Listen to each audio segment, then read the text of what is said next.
What's up, everybody? Bear with me. I'm going solo today.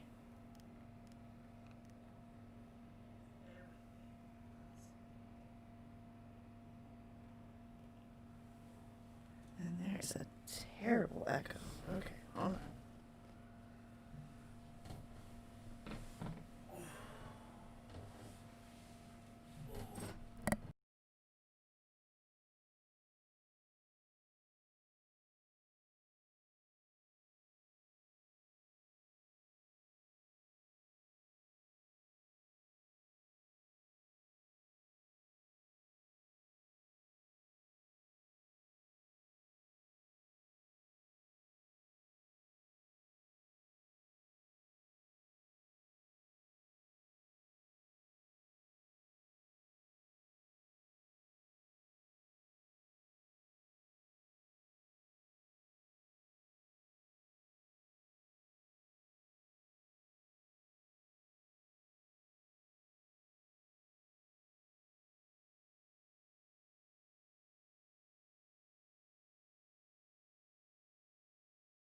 Breonna's mother, Tamika Palmer, reached an historic $12 million settlement with the city, and police reforms are written into that deal. Taylor was shot and killed in her home during a police raid early Friday morning, March 13th, as LMPD officers served a warrant related to a narcotics investigation. She was not the main target of the warrant, but was listed on it, even though a key officer involved later called her apartment a soft target, low on the threat threshold, and that the warrant was actually changed to a knock warrant when it went down that night. Now, the three officers fired their guns. One of them, Brett Hankerson, has been fired by the police chief for, quote, blindly firing 10 rounds that night. The two others, Jonathan Mattingly and Miles Cosgrove, remain on administrative reassignment. Police say Mattingly was shot once by Taylor's boyfriend, Kenneth Walker. WHS 11's Chris Williams is live in Frankfort, where the Kentucky Attorney General is expected to speak to us at 1:30 after the Jefferson County Grand Jury presents. Chris? WHS 11's Chris Williams is live in Frankfort. And Doug, we're at the Kentucky History Center. We got through the tight security here. There are more than a dozen cameras, a couple of dozen journalists in the room now as we prepare for the Attorney General. We expect him to make his announcement at 1:30 after we hear what the grand jury handed up. It was interesting, Doug, you were talking about as we led into this case, and a lot of people have been following this case in our community and even around the world. And as we came in, the Attorney General's office had some background information they handed out, and to just remind people the things that they investigated and the things they didn't investigate. It says that their special prosecution was tasked with determining if there was criminal violations of state law by officers Mattingly, Cosgrove, and Hankinson in what led up to the death of Ms. Taylor, and that they did not investigate claims of civil negligence by the officers Kenneth Walker or Breonna Taylor, or the narcotics case against Jamarcus Glover, or the obtainment of the search warrant for Ms. Taylor's home. Again, we expect that the Attorney General Daniel Cameron is going to be here about 1:30, and he will lay out his case.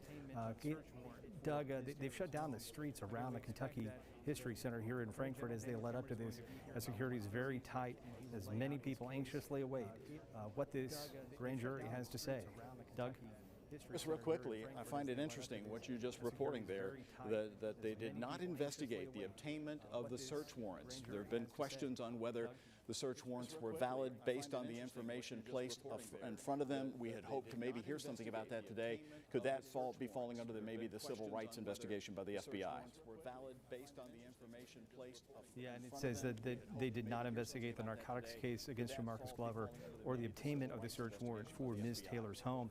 It also adds that the grand jury reports the decision to the circuit judge, who would preside over any proceedings, and that the judge will determine if there is any warrant issued for the defendant or any defendants involved that the grand jury may see should be charged with a crime. Okay, thank you very much, Chris. Well, we can get some instant reaction from Louisville Urban League CEO Sadiqa Reynolds. She is joining Shea Mccallister right now. Shea, I don't know if you could hear Chris Williams very well in Frankfurt there, but he said that they will not be investigating the obtainment of the search warrants that were taken in this case. At least that's Daniel Cameron saying that as part of what he'll roll out later this afternoon. They will not be investigating. Right, Doug. I didn't get to hear that part of the announcement. I was actually trying to track down this woman who is a huge person in our community, Sadiqa Reynolds, and everyone gathering around to listen to her. You heard some words about what you think that he owes you and everyone coming up at 1:30. Tell us about that. I think every attorney general in the country owes the people that they are here to serve and protect. They owe us justice. They owe us justice, and I expect Daniel Cameron to deliver justice at 1:30. I'm one of the few people that is still optimistic. I'm also emotionally exhausted. It's fair to admit that we've been through a lot. It's been a lot for all of us, and we're tired, and we want this to end, and we want justice so that we can get to peace, so that we can get to healing. I know you're trying to get out of here right now, but what are your words for those who are going to be here all day? I told them this. They've been successful. These protesters have changed this city already. This time will never be forgotten. You know, ban on no knocks. We changed the chief of police. There have been so many things that have happened because of, Kenny Walker being free, charges being dismissed against him. None of that was happening before this community raised its voices. And I think you have to think about that. And I understand that many people want to divest police. And certainly we want to see that money spent differently. I also have to celebrate the fact that we are going to have our first black female police chief officer. It is not to be lost on any of us. And she is walking into a police department with men and women who wrote the two emails that we just saw released in the last 24 hours. So her job is going to be complicated. This community is a complicated place right now.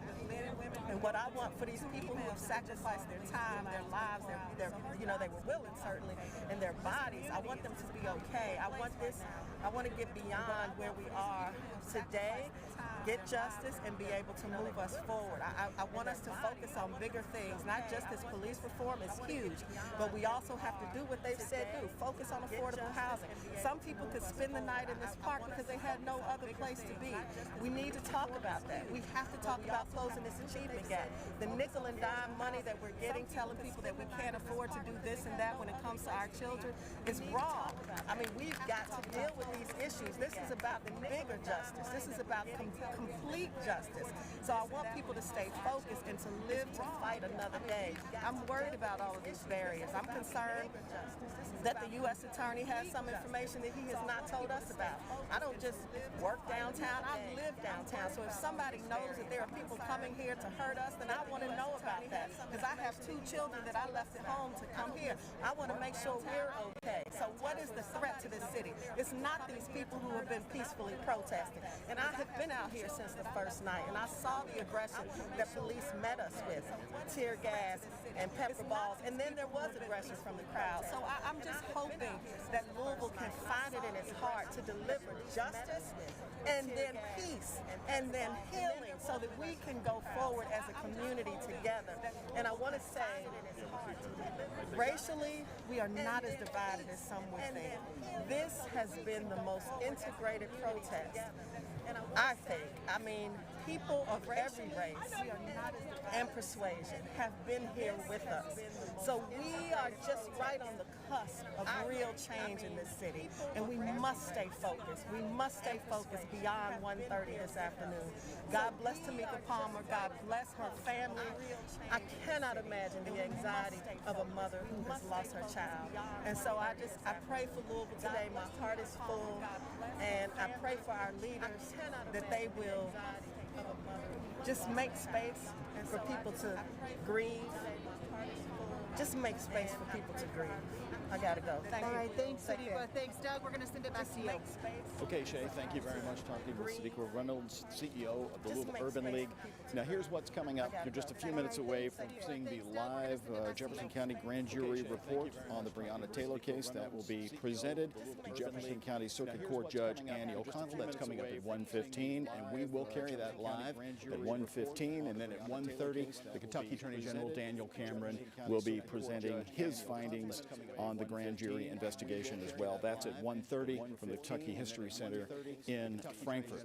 Well, just a little while ago, you may have seen it play out during our noon broadcast. Mayor Greg Fisher and interim LMPD Police Chief Robert Schroeder holding that news conference at noon Ahead of the grand jury and Daniel Cameron's announcement, the mayor's declared a state of emergency. Also today, he announced a 72-hour curfew, which is going to be in effect starting tonight from 9 p.m. until 6:30 a.m. He says he does not know what the decision is at the moment. What is important is that all the facts come out on what occurred on the night of Breonna Taylor's death.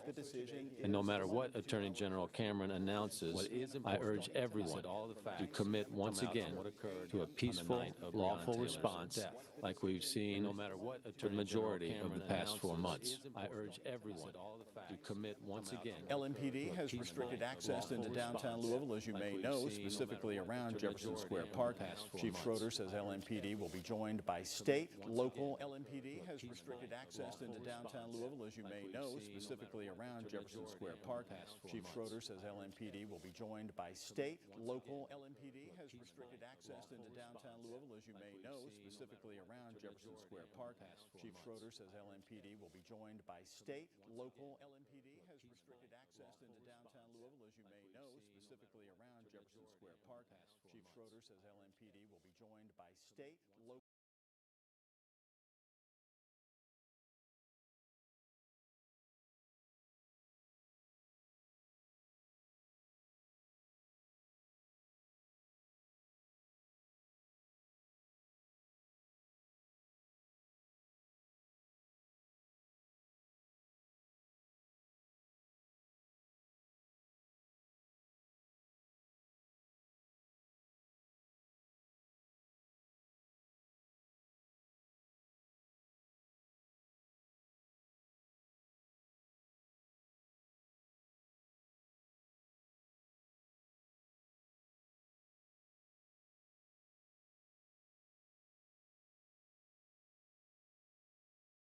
Potentially to involuntary manslaughter charges, and those are different with different penalties.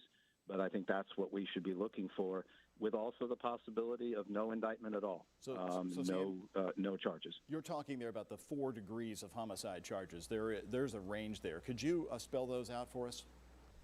Sure, it could be all. I mean, at least in theory, it could be all the way from involuntary manslaughter to, which is second-degree manslaughter, to first-degree manslaughter, or murder is also in the realm of possibility.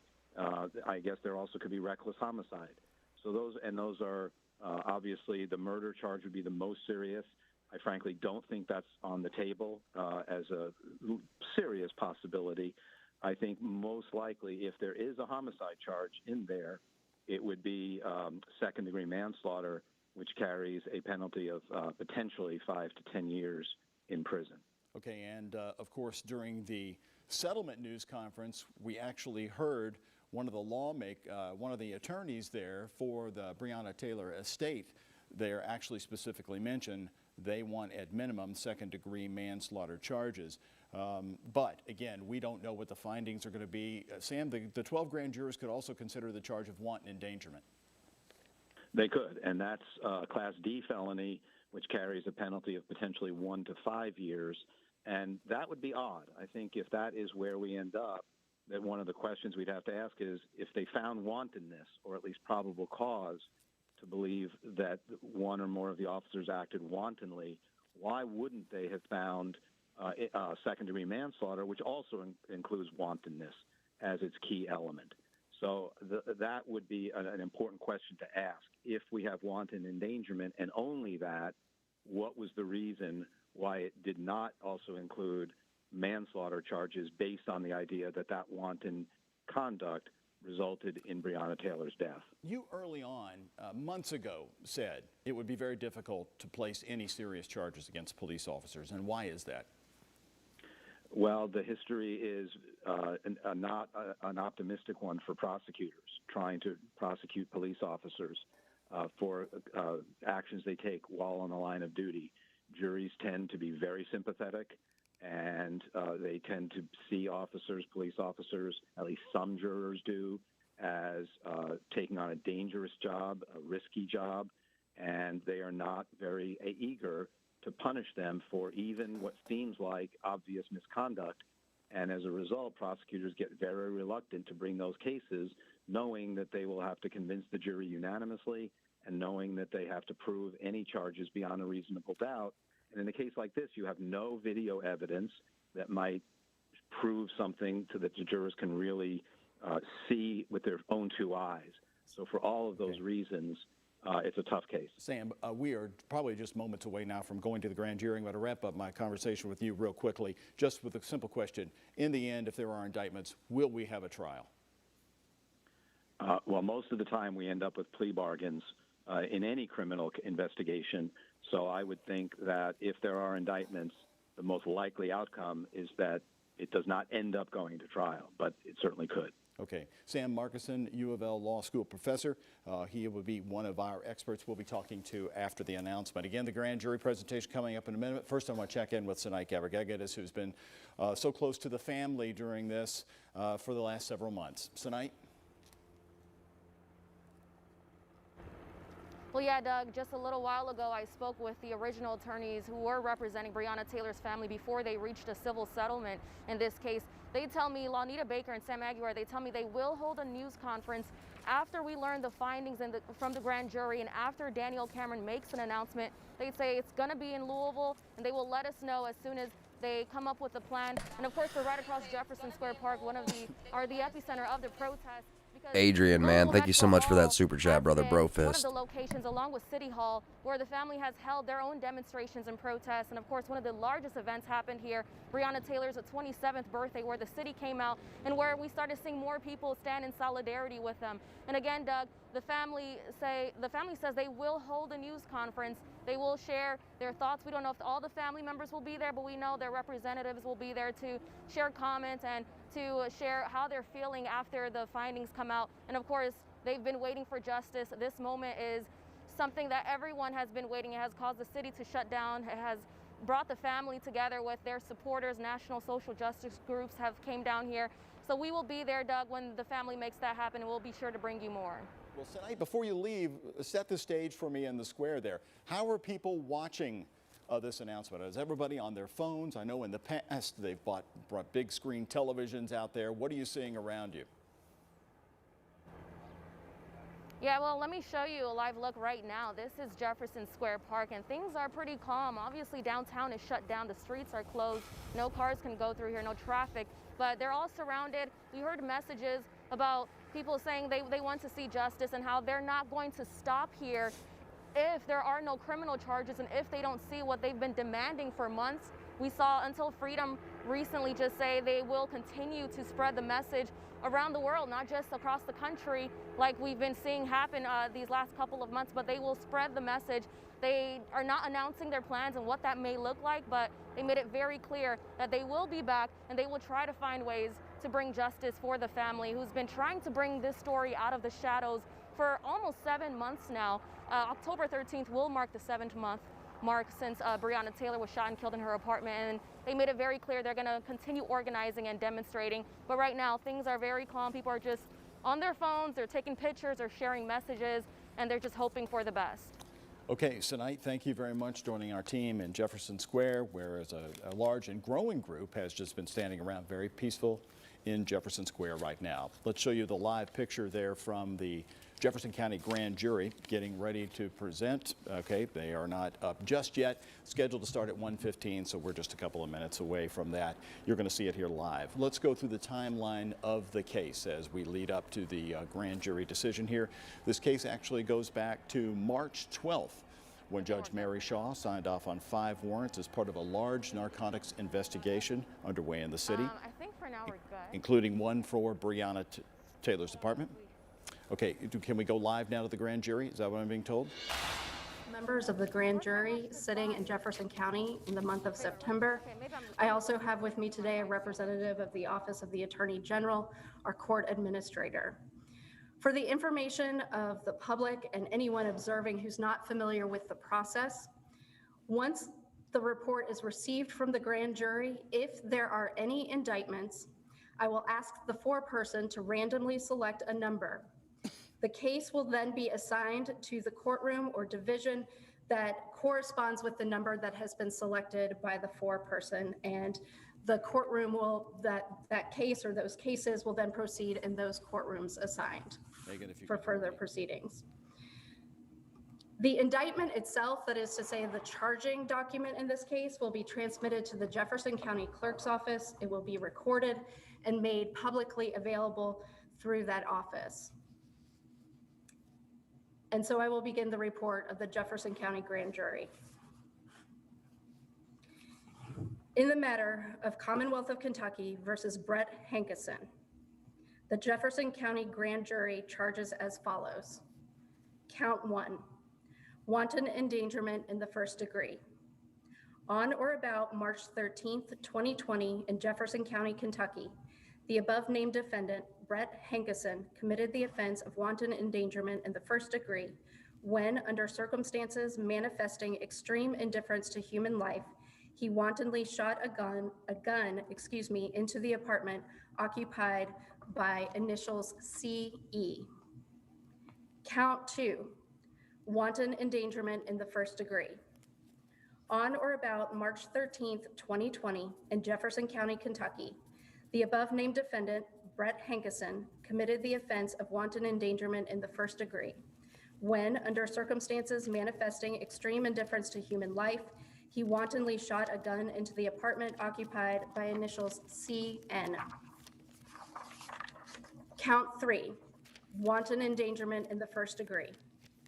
On or about March 13th, 2020, in Jefferson County, Kentucky, the above named defendant, Brett Hankison, committed the offense of wanton endangerment in the first degree when, under circumstances manifesting extreme indifference to human life, he wantonly shot a gun into an apartment occupied by initials ZF against the peace and dignity of the Commonwealth of Kentucky.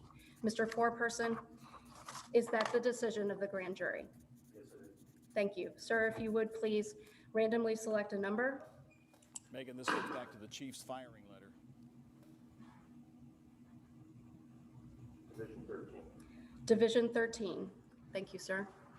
The case will then be assigned to Jefferson Circuit Court, Division 13. Madam Assistant Attorney General, do you have a motion with respect to bond? Yes, Your Honor. The Assistant Attorney General asks for $15,000 full cash bond for the defendant, Brett Hankison. I will grant the motion and assign bond in the amount of $15,000 full cash and issue a warrant. That concludes the business of the grand jury sitting for Jefferson County in September 2020. Thank you, ladies and gentlemen. You may be excused. I'm going off the record. All right. Well, there you have it, and let's take a look live at Jefferson Square as we can for a moment, and we'll go over for you what we have here. Maybe we'll also get Sam Marcuson from U of L back on the phone here. But 3 counts of wanton endangerment for Brett Hankison, the police officer who was fired by the interim Metro Police Chief Robert Schroeder for firing blindly his weapon. 3 counts of wanton endangerment, again, is exactly what we were told here by U of L law professor Sam Marcuson could happen. Going back to the letter from the interim police chief, I've got it right in front of me here, and this has been pointed out to us by our legal experts along the way here, that the police chief actually wrote his letter about the firing of Brett Hankison based on the legal standard that exists. I have determined you violated standard operating procedures when your actions displayed an extreme indifference to the value of human life, when you wantonly and blindly fired 10 rounds into the apartment of Breonna Taylor on March 13th, 2020. The chief, on June 23rd, went on to write, "These rounds created a substantial danger of death and serious injury to Breonna Taylor and the 3 occupants of the apartment next to Ms. Taylor's." Blindly firing 10 rounds into Breonna Taylor's apartment without supporting facts that your deadly force was directed at a person against whom posed an immediate threat or danger or serious injury to yourself or others. In fact, the 10 rounds you fired were into a patio door and window, which were covered with material that completely prevented you from verifying any person as an immediate threat, or more importantly, any innocent persons. You further failed to be cognizant of the direction in which your firearm was discharged. Some of the rounds you fired actually traveled into the apartment next to Ms. Taylor's, endangering the 3 lives in that apartment. Now, Brett Hankison appealed with his letter, and we want to show that to you here. But again, the only indictments coming down here moments ago against Officer Brett Hankison, the other officers in this case, Miles Cosgrove, Jonathan Mattingly, and Joshua James, did not have any indictments against them here. This coming out from the Jefferson County Grand Jury's presentation. Now here, let's look at this right here. This was the appeal letter. Among the few things presently established in the ballistics regarding the bullets fired have been compiled, although they have not been released. Notably, the charges do not allege that any round discharged by Hankison struck Ms. Taylor. So we want to get reaction here as we are waiting for just a few minutes before Kentucky Attorney General Daniel Cameron presents his findings next. And let's go to Shea Mccallister. She is live at Jefferson Square at the moment. Shea, give me your thoughts and what's been the reaction there around you. But yet we have so far to go. Hey, Doug, right now I think it's still really sinking in. People asking each other, what exactly does this mean? What do those charges mean? Who is charged? As people realize, a lot of disappointment, a lot of people hurt. We have seen people crying and hugging each other. The big group up near that big white tent are explaining this, explaining what this means, what could come next. I think for a lot of people here, they're still waiting to find out what happens and if Attorney General Daniel Cameron might say something more. There was initial reaction, but it wasn't dramatic. A few people clearly understanding exactly what that meant. Only Brett Hankison facing charges from the grand jury. Others, though, seem to be still waiting for the next thing. And if you take a look around, a lot of media here. We're seeing a lot of national media here, too, and a lot of community members. Sadiqa Reynolds told us earlier today that she was asking people to keep it peaceful here no matter what, but she was hoping for justice. She was hoping that there would be some accountability here, and we'll have to reach out and see what she thinks about that now. As far as what you're seeing here, calm, quiet, a lot of listening, and a lot of questions, Doug. Well, Shea, first-degree wanton endangerment. You've been investigating this case along with several members here of our staff. You know, at this moment, it means that none of the hierarchy, the higher level of charges came down against any of the other officers. Right, and I think a lot of people were asking for some of those higher degrees of charges. Of course, the motto from many down here in Jefferson Square Park has been arrest those officers, charge them with murder, fire them. That has been what they have been asking for the last several months, and today it sounds like that may not be what happens. Tonight, Gabrigagadis, she has been following the family on this and is also at Jefferson Square right now, just across the way from there. Tonight.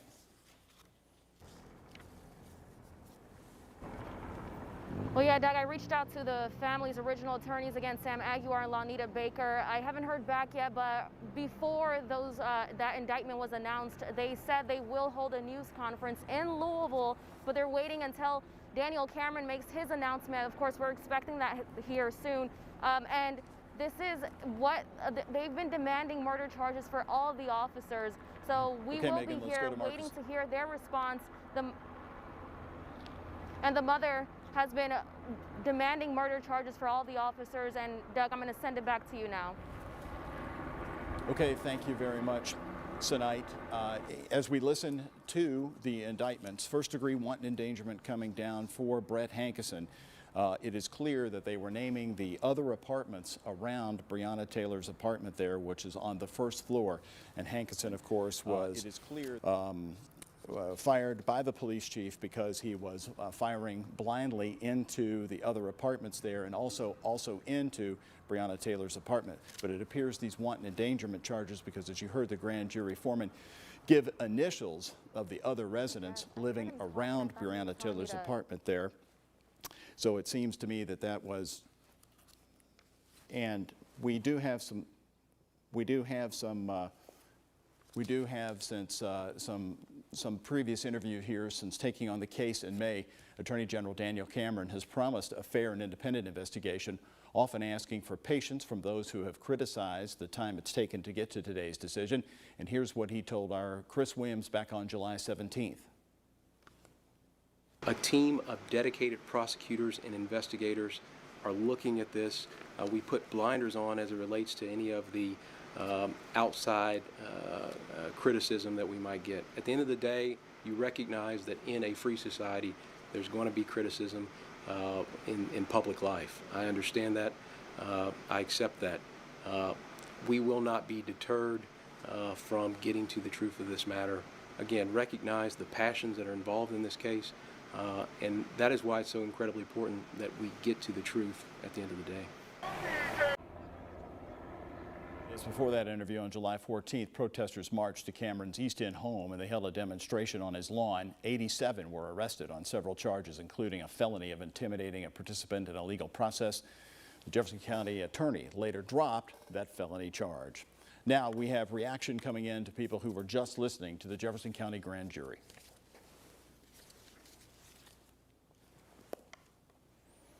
And we will be going to more of that reaction here in just a moment. Some of the people in Jefferson Square, I'm being told, are actually crying in Jefferson Square, in the street there. It is quite emotional. Of course, they were looking for a higher level of charges. And next, coming up down the line here, will be Kentucky Attorney General Daniel Cameron, who will be presenting his case of the grand jury. We have already been told by WHAS 11's Chris Williams that the Attorney General did not investigate the obtainment of the key search warrants in the Breonna Taylor case, which was key there. Let's go to Shea Mccallister. She is in Jefferson Square now with Pastor Bruce Williams of the Bates Memorial Church here in Louisville. Shea? Hey, Doug. Yeah, Pastor Bruce Williams here. Okay, you know what just happened. What do you think? Yeah. Well, it's a tragedy. It's a travesty of justice, and just exposes just how rancid and this racism is in this city. They keep wanting to call it a compassionate city. There's nothing compassionate about what just took place. We are numb right now, but we're determined. They're going to continue to help the city know that we're not finished. And we have some things beyond this as well, and that is that we're going to lay this at the feet of people we think are responsible. Many of the elected officials, we want them to understand that we'll be identifying and preparing people to take their places. Many of them, because of their decisions and actions and lack of actions, have been complicit with what has taken place. And we have a determination that will not be squelched by this decision, but this is an awful decision, and it is a backhanded slap in the face of not only justice, but all the people who've been here trying their best to encourage our city to do the right thing. And it's just more evidence that no matter, it appears that they are just entrenched in not listening to the masses of people and not being committed to the justice that people deserve. What do you think happens next, specifically here in Louisville, even as soon as today and tonight? Well, that remains to be seen. I know that the people those of us who've been protesting and been fighting for justice in the city for a while are going to continue. We're going to the next phase of what we're attempting to do, and this city is going to understand that it can't continue to treat its citizens the way it does, and especially black people the way they do, and continue to have a justice system that just does not favor justice when it comes to black people. So you'll be hearing more in the future about what we'll be doing, but it's not over. We meant it when we said no justice, no peace. And so we'll be finding all kinds of ways to make sure that this city changes. Our city needs a change. It really needs a change. Louisville needs to change. This is old. I think some people in power think that this is just going to be one of those things that if we just endure it will pass away. That is not the case. This is not going to just pass over. It's not going to blow over. We're not going back to business as usual. We are not going back at all. There's no way to go back. And so they might as well get ready for pressure. They might as well get ready for holding people accountable, from the mayor to the city council to any elected official that's been complicit. Please understand that we are tired of being treated the same way and expected us to just roll over and play dead. That's not going to happen. It's a new day, and you'll hear from us. Can you describe the mood here? I mean, it was quiet for a minute, I think, as people were letting it sink in. But you now can we're expect pressure. Some real hurt. Whatever that means. You know, when it comes to grief, the cycles is the first what he's thing trying to say numb. is you it very well could believe get it. turned and, up in Louisville. You know, the masses of people we knew just from the history of this city and the history of this country. Oh yeah, so they're getting started. We hoped against hope, but we didn't really expect it to be any different. Doesn't look like this is going to be but a very you kind of hope that maybe somebody will wake up. Happy day. And what has happened is they're numb because of the audacity of this decision, the audacity of the racism, the audacity of the evil. It's just, even though you know you've experienced it before, the audaciousness of it just makes you numb. And then after you get past or process that numbness, you're angry about the injustice. And if you're not angry about this injustice, then there's something seriously wrong. And we're going to take this anger, this power, this passion, and we're going to focus it on change that absolutely needs to happen in Louisville, Kentucky. We are committed to change. All right, Pastor Bruce Williams, thank you so much. Thanks for taking a second. Doug, we're going to send it back to you as people start to hit the streets. It looks like marching might be getting ready to start here. Okay, Shea, thank you very much. I appreciate it. We also have a live camera on Jefferson Square from a downtown building. We'll be keeping an eye on that. Again, coming up next here within just a few minutes, Kentucky Attorney General Daniel Cameron announcing his results of the grand jury proceedings in an investigation into the death of Breonna Taylor. A few moments ago, we were told that it was about 2 minutes away. Here's our live camera as we are looking at Jefferson Square from across the street, as Shea said that they were getting ready to march. Louisville Mayor Greg Fisher during the noon hour said that he was called by the Kentucky Attorney General, but he did not know what the decision would be. The mayor went ahead and announced a 72-hour curfew starting tonight from 9 p.m. to 6:30 a.m. Exempt from the curfew, people who have to go to work, houses of worship, or in the medical field. Also, the interim police chief, Rob Schroeder, says whatever the decisions, our officers will keep doing what they've been doing. By that he meant that they would be on duty and stay on duty today and continue to protect the city from whatever is to come. Let's check in with Sinai Gabagega. She's also giving us another view of Jefferson Square Park. Sinai?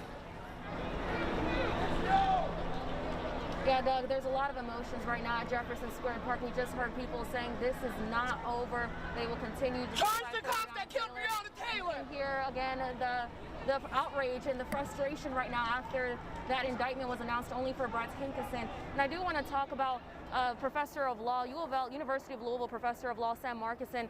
I had a conversation with him, did a story with him before these charges were announced. And he predicted exactly what has happened right now. He said there is not enough evidence to prove what happened right now with the lack of body camera footage. He talked about the importance of the ballistics report and how that will really help match up the statements with the affidavit of the officers. They when we inflict heard, this kind of trauma on this community, Sergeant John black community, Badgley's with audio interview. But he And said so because we're not Brett going Hinkison back was though. not only They think fired, this is but going to blow over. How should the black community in Louisville through a patio door that was covered, that he would most likely face at least wanton endangerment, which of course we saw the 3 counts of wanton endangerment. But this is not what the family wanted. They wanted all the officers to be held accountable for the death of Breonna Taylor, especially Tamika Palmer, who is Breonna's mother. She's been out here joining them at Jefferson Square Park the last couple of months. Of course, we're still waiting to hear from the family, but she's been out here showing support, and she's had an army of supporters stand behind her, standing in solidarity. And of course, you can see how how much that has grown right now. Looks like some of them are going to start marching soon, but a lot of them passed by and said, I want you to know this is not over. This is not where it ends. Even though the grand jury made their decision, we are not done, and we're going to come back and continue fighting for Breonna, Doug. Okay, tonight, thank you very much. And again, it is not over because we have one other major announcement coming up. That's from the Kentucky Attorney General Daniel Cameron. He's going to be speaking from the Kentucky History Center in Frankfort. Again, the grand jury, which has been meeting, we had been hearing for several days in Louisville, could have considered 4 degrees of homicide charges from reckless homicide to murder. There were 12 grand juries, and they could have also considered the charge of wanton endangerment, and they did. They came back with 3 counts of first-degree wanton endangerment with a $15,000 full cash bond, and they have since issued a warrant for Brett Hankison, as they announced there at the end of the grand jury proceedings. Most of those wanton endangerment charges, most all of them coming from the bullets that went into nearby apartments. A 5-year-old was sleeping in one of those apartments, also a pregnant woman in one of the other apartments. Here's some of the facts of what we know about Officer Brett Hankison. We can pass along former Officer Brett Hankison. He has, of course, been fired by the police chief there. Detective Hankison worked for LMPD from 2003 until his firing on June 23rd. He is appealing that termination. His personnel record shows a professional standards unit investigation found that he violated department policy 3 different times between 2005 and 2009. He's also being sued in federal court for allegedly arresting a man repeatedly and planting drugs on him. Hankison did receive commendations for helping a teenager who was contemplating suicide and his work in a human trafficking case and others. Again, the firing letter sent to him by the police chief specifically mentioned the wanton endangerment statute when it was written by the police chief back on June 23rd. As the chief was stating, firing 10 rounds through a patio door and a window at Breonna Taylor's apartment, which were covered with material that completely prevented you from verifying any person as an immediate threat, or more importantly, any person's presence. Brett Hankison was also on the outside of the apartment before the other officers went in, according to a recorded interview from John Mattingly. And before they conducted the raid, which happened at about 12:40 a.m., he was arguing with another resident there at the apartment. Let's show you live pictures from downtown Louisville, where I'm being told that some trash cans have been set in fire, as there is anger, and people are upset over the fact that just wanton endangerment charges were brought back here. The other officers in this case, John Mattingly and Miles Cosgrove. Mattingly went in the apartment first that night, and Miles Cosgrove was behind him as a backup. But as you can see, some of the crowd there in downtown Louisville, so far generally peaceful. We have heard people screaming and crying, not upset with that. Very upset with the decision that have just come back, but we still have the decision coming in from Kentucky Attorney General Daniel Cameron, who could explain even further or pursue the case a little bit more. But, so make sure you got your drinks and your popcorn ready. What he Prayers will for not be Louisville, considering, Kentucky. and that is he did not investigate the obtainment of the search warrants. There were key questions brought up about those search warrants. So let's go also to Shea Mccallister, who can join us again. She is in Jefferson Square Park, where she told us just a while ago that they're getting ready to march, or are now. Shea?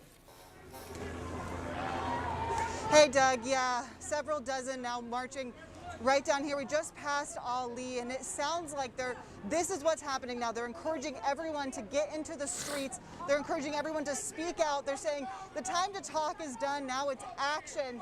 And you can see it. All right, so we very well may see a riot in Louisville. Heading straight down 6th Street. They haven't told us where they're planning on going, where their final destination is. But all of these people were in Jefferson Square Park just a couple of minutes ago. Okay, we'll keep an eye on this. Let's stay live on this picture if we can, and I'll let you know who is in town according to the interim police chief who briefed us at noon. He's getting help from the Kentucky State Police, the Kentucky National Guard, local, federal, helping LMPD. He detailed St. Matthews Police Department, Jefferson Town Police Department, the FBI, ATF, also Federal Protective Services. As we have been showing you, they are protecting federal buildings in downtown Louisville. This has been the direction that the protesters usually take every night as they head down to Broadway and where the federal buildings sit. And so, as you know, much of the city is barricaded. They really started restricting car traffic through some of those entrances. You heard the really police restricted chief car earlier traffic. today say It's barricaded heavily. that you could get in at some of those entrances, but I found when I was coming down here to the television building that they had already stopped letting some cars come in through some of those entrances and had even restricted even further so you could go in some of the other routes. And so they knew the decision was coming and that it was pending. Again, if you're just joining us, we are just a few moments away from Kentucky Attorney General Daniel Cameron. He will be speaking at the Kentucky History Center in Frankfort. I am being told that the family of Breonna Taylor is there, and as Senate Gabor-Geggis has told you, they will be speaking on what comes after this news conference, because we could learn some new details as we move ahead there. The mayor once again telling us earlier today that he had not heard from the Attorney General. So let's go through some of the timeline of this case as we wait, sort of the run-up to the decision by the Kentucky Attorney General Daniel Cameron coming up in Frankfort. We can go through the case one more time for you as we review the facts. The case actually goes back to March 12th. That was a day that has not been talked a lot about in this, but that was the day when Judge Mary Shaw in Louisville signed off on 5 warrants as part of an overall large narcotics investigation. As Chris Williams reported here just a little while ago, right here, the Attorney General will not be taking on the case of the larger issue of the narcotics investigation, including the case involving Jamarcus Glover. But the investigation did wrap into one including Breonna Taylor's apartment. She was on the warrant, but she was not the focus of the warrant. The warrant was served at around 12:30 in the morning on March 13th. Breonna's boyfriend, Kenneth Walker, has admitted to firing 1 shot after police came through the door with a battering ram. Now, that shot did hit Sergeant Jonathan Mattingly in the leg. He suffered a serious injury. Mattingly, Miles Cosgrove, and Brett Hankerson all returned fire. Breonna was hit standing in her hallway. Mattingly said in his recorded interview that when he came through the door, Kenneth Walker was on the right, Breonna Taylor was standing on the left. And we have yet to learn who fired the fatal shots. She was struck 5 times. There's also been a report that she was struck 8 times. Officers later they are not wanting media to follow them. We're on the bike. So. But yeah, please feel free to donate so I can get a kick-ass bulletproof vest and a helmet. Not saying that would change that, but I'd go there. These people are not fucking around, you guys. Oh, these are amazing. Thank you for guys, this is how you stay hydrated on the ground. Louisville, across the Commonwealth, the country. Look, we got cookies, some sandwiches. I'm gonna grab a bar. Oh, these say there's chicken. Versus, is this gluten? No, these are for protesters. Oh, I'm sorry. No worries. Can I take this? So, basically, you've got mutual aid for the protesters. I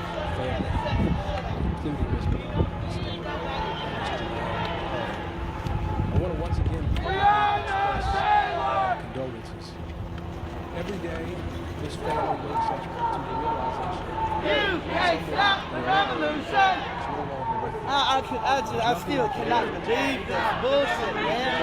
They did nothing to those cops. That shit they did wasn't nothing but a slap on the back of the hand. Murdering motherfuckers. Boy, I wish I had something to move these damn cinder blocks out. Right. I'd clear all this shit up. Analyze Not the solution. You can't stop the revolution.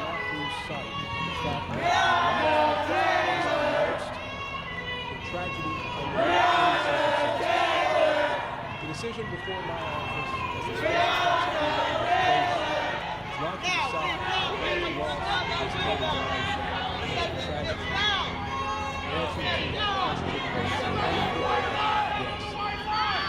There is no doubt that this is a feeling is understandable. We care about the safety of human life. Deserves protection. In this case, human life is lost. We cannot forget that. Our job as a special prosecutor in this case was to put the emotions aside and investigate the facts to determine criminal violations of state law that resulted in the loss of Ms. Taylor's life. This included examining the actions of Sergeant Madeline. Like shutting down the corner of 6th and Broadway. The intersection, I should say.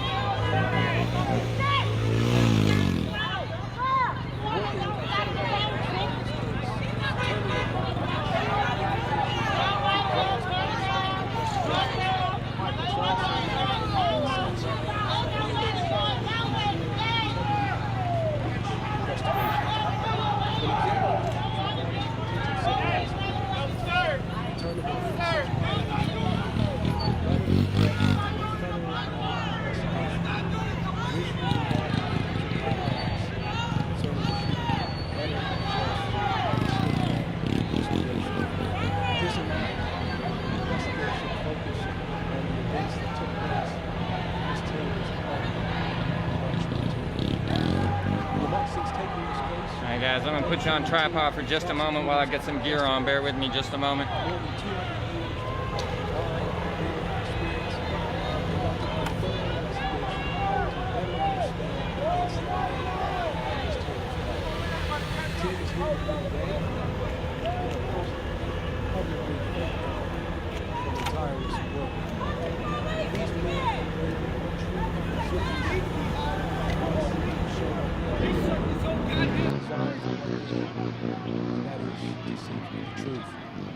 We decided while we would examine materials gathered by individuals public integrity, we would need to conduct our own independent investigation and start from scratch in the interest of thoroughness, fairness, and finding the truth. There is no video or body camera footage of the officer's attempted execution of a search warrant at Ms. Taylor's residence. Yeah, okay, I'm sorry, I'm listening to the Attorney General in my other ear. Kentucky is a constitutional carry state, meaning anyone over the age of 21 can carry a firearm without any licensure. Anyone over 18 can carry a long gun, aka a rifle or shotgun, etc., etc. From the Kentucky State Police, local medical examiners, as well as working with the FBI crime lab. Attorney General just said out loud that there is no body cam footage. That there is no body cam footage. Interviews in this case spent thousands of hours examining all of the available evidence. We concluded our last interview and then dealing with past Friday. Began our grand jury presentation on Monday. As long as the case is making its way through our legal system, we can only speak in general terms about our independent investigation and findings. As the prosecutor, But right now, I need everybody in this 400 white line. Everybody, go up the white line. Can and cannot say, the Kentucky rules are clear that I'm prohibited from making comments that could sway public opinion or heighten public condemnation of those involved in the case. These are crucial rules to ensure due process under the Constitution. When prosecutors prematurely release information about the case to the public, it can risk justice by poisoning the jury pool, violating the accused's rights to a fair trial, and even jeopardizing the final verdict. The success of our legal system is predicated on the principle that the accused is innocent until proven guilty. Despite passions, opinions, and desire for every detail to be known, the rule of law must apply. Justice must be done. In the early morning hours of March 13th, officers from LMPD executed a search warrant at 3003 Springfield Drive, apartment 4. This was Miss Breonna Taylor's residence. The officers were advised by superiors to knock and announce their presence in serving this specific search warrant. The scope of our investigation did not include the obtainment of that warrant by LMPD's Criminal Interdiction Division. Federal law enforcement partners are conducting that investigation. Sergeant Mattingly and Detectives Cosgrove and Hankinson had no known involvement in the preceding investigation or obtainment of the search warrant. They were called into duty as extra personnel to effectuate the service of the search warrant. They only had information conveyed to them during their prior briefing. Evidence shows that officers both knocked and announced their presence at the apartment. The officers' statements about their announcement are corroborated by an independent witness who was near in a proximity to apartment 4. In other words, the warrant was not served as a no-knock warrant. When officers were unable to get anyone to answer or open the door to apartment 4, the decision was made to breach the door. After breaching the door, Sergeant Mattingly was the first and only officer to enter the residence. Sergeant Mattingly identified 2 individuals standing beside one another at the end of the hall, a male and a female. In his statement, he says that the male was holding a gun, arms extended, in a shooting stance. Sergeant Mattingly saw the man's gun fire, heard a boom, and immediately knew he was shot as a result of feeling heat in his upper thigh. Kenneth Walker fired the shot that hit Sergeant Mattingly, and there is no evidence to support that Sergeant Mattingly was hit by friendly fire from other officers. Mr. Walker admitted that he fired one shot and was the first to shoot. In addition to all the testimony, the ballistics report shows that the round that struck Sergeant Mattingly was fired from a 9mm handgun. The LMPD officers fired 40 caliber handguns. Sergeant Mattingly returned fire down the hallway. Mattingly fired 6 shots. Almost simultaneously, Detective Cosgrove, also in the doorway, shot 16 times. This all took place in a matter of seconds. In total, 6 bullets struck Ms. Taylor. Medical evidence obtained by our team indicates that only 1 shot was fatal. Further medical evidence shows that Ms. Taylor would have died from the fatal shot within a few seconds to 2 minutes after being struck. Detective Hankinson fired his weapon 10 times, including from an outside sliding glass door and through a bedroom window. Some bullets traveled through apartment 4 and into apartment 3 before some exited that apartment. At the time, 3 residents of apartment 3 were at home, including a male, a pregnant female, and a child. There is no conclusive evidence that any bullets fired from Detective Hankinson's weapon struck Ms. Taylor. The KSP ballistics analysis did not identify which of the 3 officers fired the fatal shot. After receiving that information, I asked the FBI crime lab to conduct its own analysis to see if they reached the same results. The FBI ballistics analysis concluded the fatal shot was fired by Detective Cosgrove. Our office looked at both reports to determine if there were major differences in the procedures used by each lab that would have led the FBI to identify who fired the fatal shot. Both law enforcement agencies use similar equipment and analysis, and each lab is highly respected for their work. There was nothing our investigators could point to, nor anything provided by the respective agencies that directly explains why one lab made the call while another did not. I think it is worth repeating again that our investigation found that Mattingly and Cosgrove were justified in their use of force after having been fired upon by Kenneth Walker.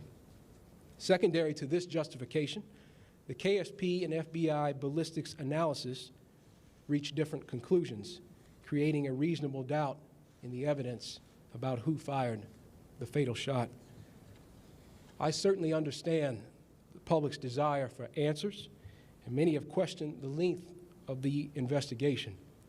Simply put, we had to try every means necessary to determine who fired the fatal shot before the investigation could be completed.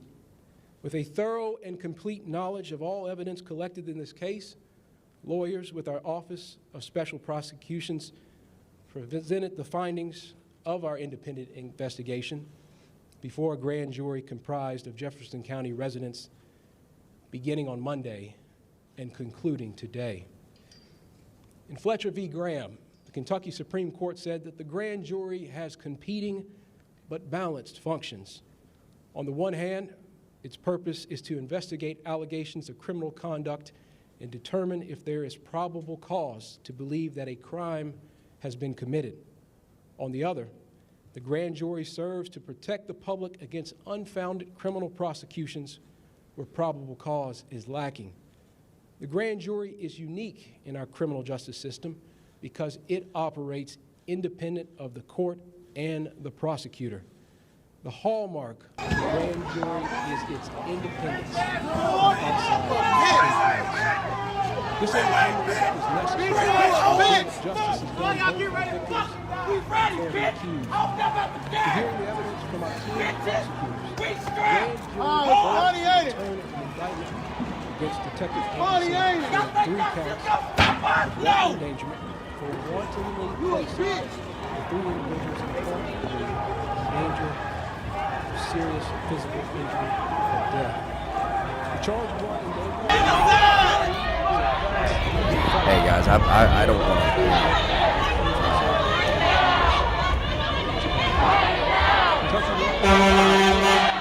I don't mean to cause any panic or fear mongering, but and I've never really. I encourage anyone that lives in Louisville, Kentucky, or the surrounding areas to, if you got anywhere you can go that's not hours and hours away, I would suggest you grab a go bag, get your family, and get out now. And I'm not trying to promote I'm not trying to scare anyone or promote any fear, but I've just noticed a couple of these protesters are like grabbing at their waistbands, so a couple of them look like they're hiding guns. I know that sounds stupid, but I don't know. I feel like there are paid agitators that were paid to be here in case it goes sideways, and we didn't see any of these people with the hatchets and the hammers and the rifles over in the park, which tells me that they were staged somewhere else. I don't know. I'm just connecting dots, and if it were me, if I lived in Louisville, Kentucky, I would be boogie woogieing to keep my family safe. Yeah.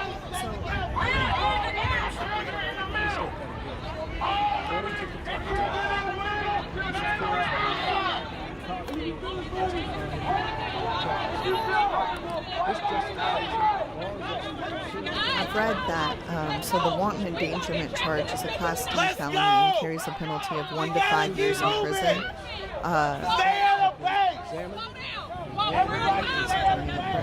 And that was because he shot a gun into right around First and Broadway, it looks like. Adjoining apartment. So, and then the other 2 were not indicted. So, who knows what we'll see this evening, and that's.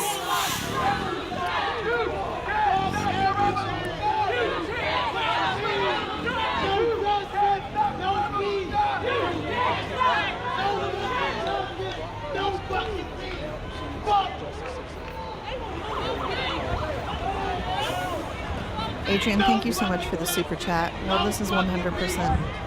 Police are actually pulling up towards second now. What's up, Debbie? Great coverage.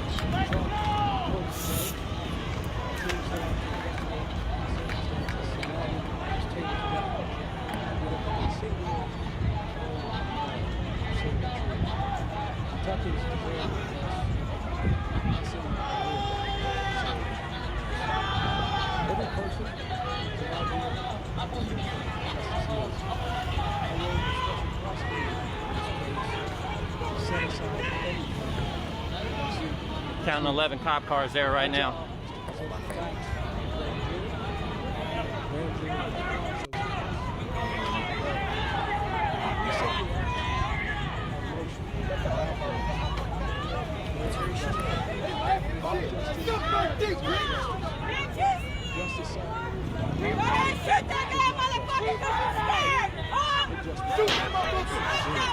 I mean, there's shields, there's baseball bats. We've got. I guess this wouldn't be considered a standoff right here, but.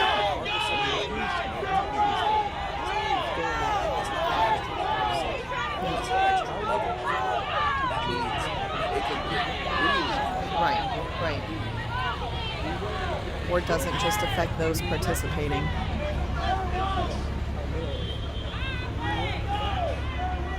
They have tear gas. They're ready. Our own version. Thank you, Adrian. We, as a community, must make this decision. I understand.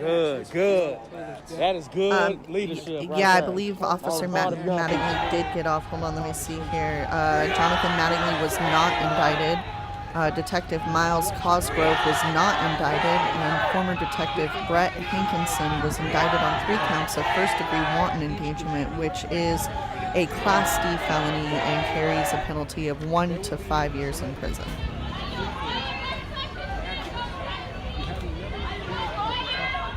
Breonna Taylor! Right, Kenneth says, once upon a time in a land called America.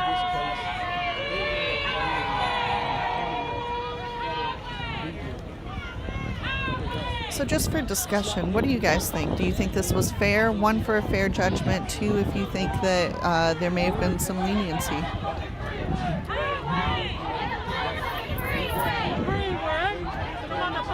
And has everybody looked at all of the videos, all of the information? I have not, if I'm being honest. Several, but not all. 1 for fair, mostly 1, a couple 2s. I'm here to get you guys the content, man. Let me get it up to the front because I'm missing go, all this stuff. Yep. Oh, whoa. Put that motherfucking hands down! Hey! Hold up, Mike, check!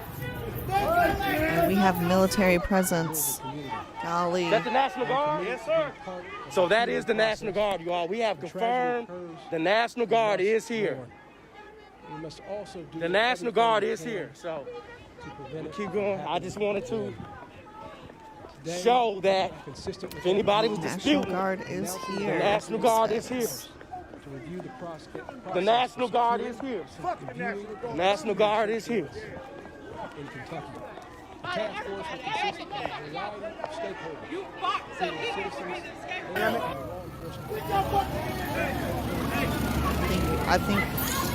I hope that I'm wrong. They won it, guys. But I think tonight is going to rival some of those first few days in Minneapolis. They want it, chat. I'm just letting you know the city wants it. And you can imagine what they said in private. We already done gave these niggas $12 million. We already done gave them $12 million.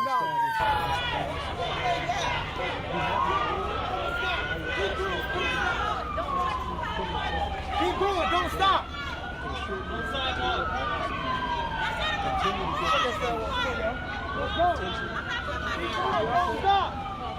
And just a reminder, all government federal buildings have been closed in Louisville for the week. So.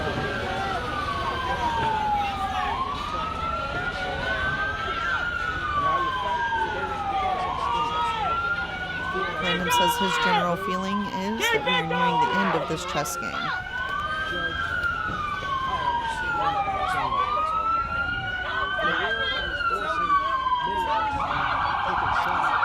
says we're. I choose the side of truth.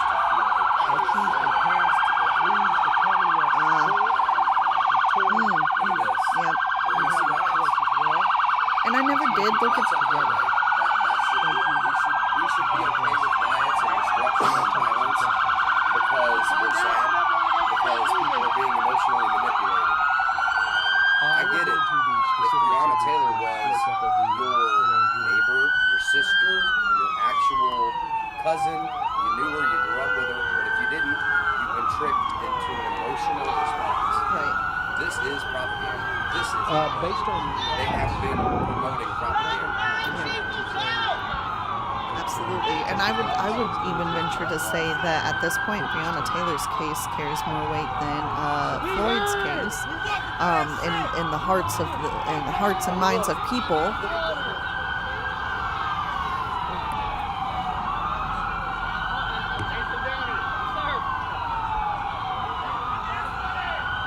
Well, as I said from the beginning, I appreciate that question. Golly, did you see the rifle on her? Sometimes the law, the criminal law, to respond to a tragedy, and I fully acknowledge that.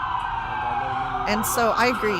Landon says that he doesn't think the NFAC was ever supposed to be a threat, but it was the fact that they were encouraging people, feel safe, go out with your weapons, and as a Second Amendment supporter, I encourage that. But if you can't handle emotional, if you can identify in yourself that you cannot handle emotionally charged situations, then you should think about whether or not carrying is going to be in the best interest. Proceeding.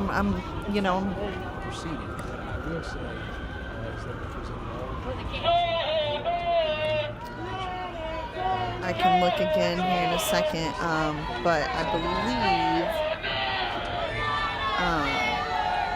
and that's not to say that 2A shouldn't be there. I'm full in support of 2A, but I'm just saying that that's what we're seeing now is there are going to be some people with emotional control issues that are armed now, so.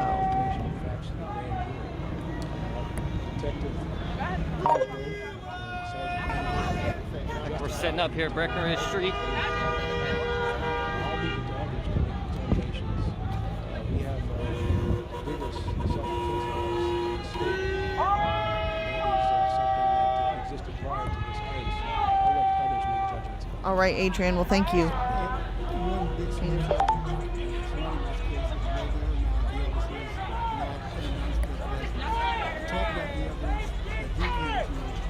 Yeah, we did. There was CPL. Thank you for mentioning that. I see it. I'm not used to being here. I'm used to it being Landon, so I see it and I don't say anything. But there was just a U-Haul full of makeshift shields. So they're divvying them out. If you're ready to stay, we'll help you as much as we can. Is basically.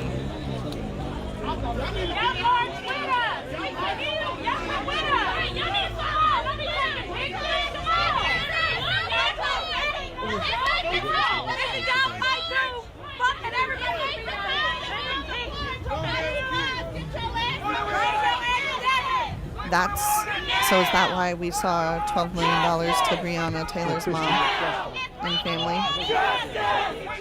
No, because they didn't know yet, right?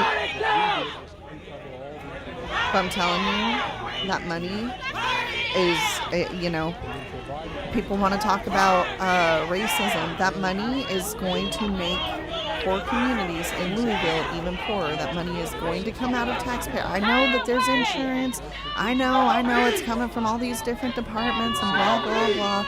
But I'm telling you, at the end of the day, the taxpayer funds are what pays for the insurance. It's where those funds come from. And so the city is going to pay for it one way or another. And who do you think is going to be affected most harshly by that? The people that are doing well, or the people that are already struggling and can't make it and are already at their boiling point, which is why they're out on the streets?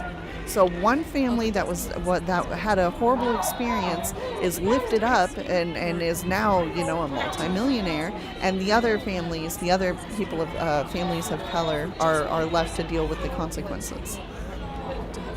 Is that sufficient?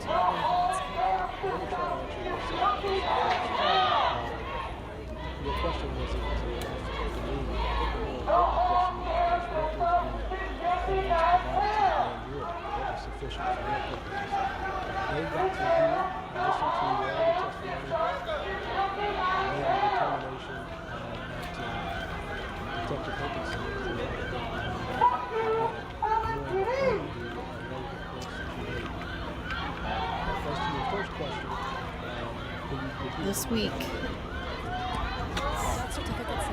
Justice for Breonna Taylor. Heart rock, no justice, no peace.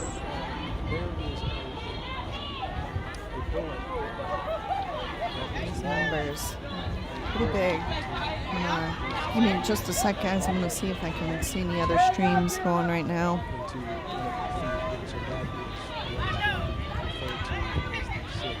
So far, keeping it, pretty peaceful for the most part. Does American life matter to you? Your life matters, Queen. We love you, Black Queen. This is your world.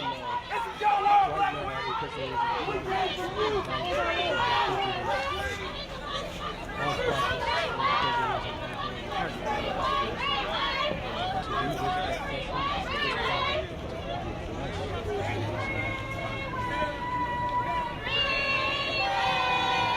So the cops set up another roadblock about a block and a half ahead. So the march is taking a left on Kentucky to avoid that. Well, that is what the evidence shows, is that there is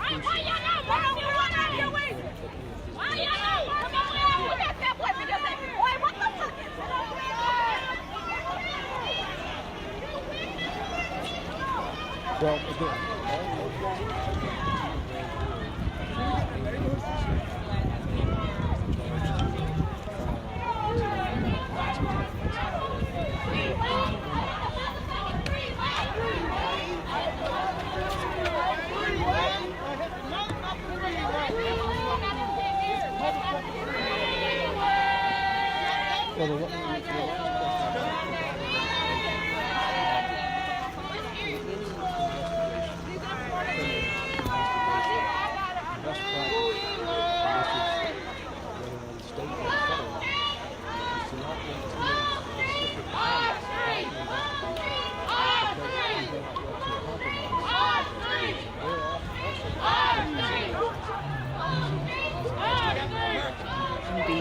Middle of nowhere does seem like the place to be right now.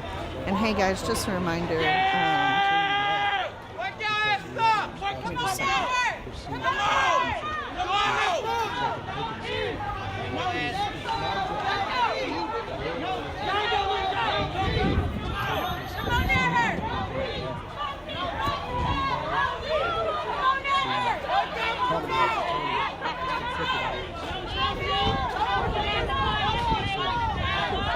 Thanks so much to everybody that's watching. Please share out. Can't really check the comments right now, but I appreciate all of y'all. If anything does happen to this live stream, gets cut off or anything, I'll be right back up. So far looking, antagonized, but agitated, but not particularly violent yet that I've seen. But man, if you hear them, I think tonight is going to be rough.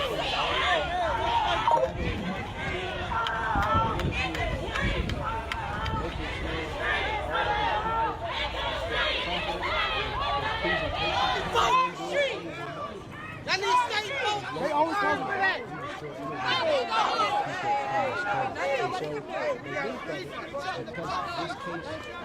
I wonder if we'll see them moving into residential areas again tonight.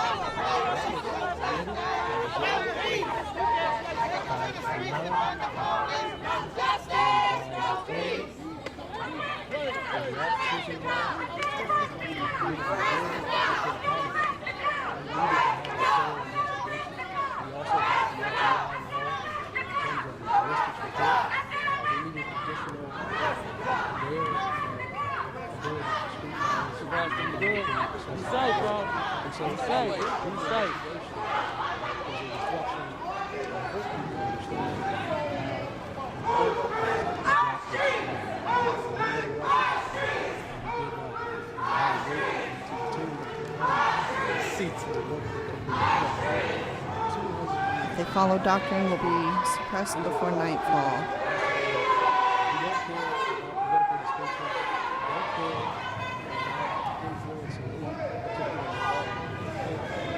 I encourage you, if you are Christian, if you're spiritual, pray for our country. We certainly need it.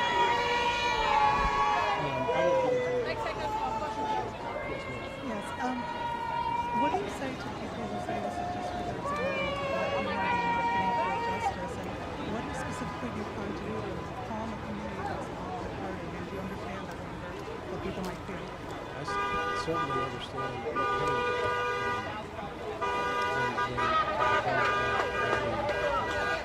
Tragic loss.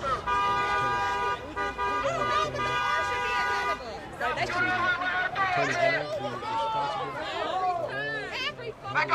all in terms of being the chief legal officer, the chief law enforcement officer. I understand that. WK, that is, backdrop is always something to take into consideration.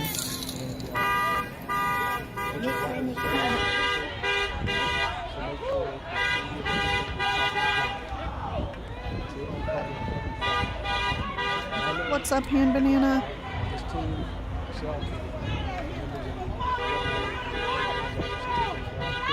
Riding in Great prisons. coverage, bros. Lily said.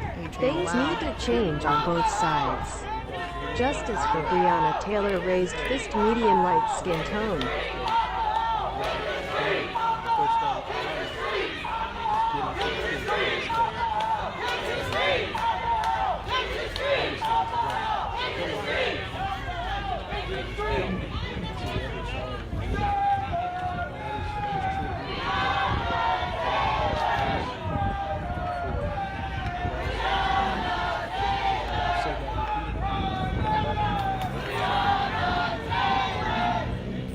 Yeah, good point. Landon says, does that look residential enough for you? It sure does, but there's no telling how far, where, protests will pop up in the city.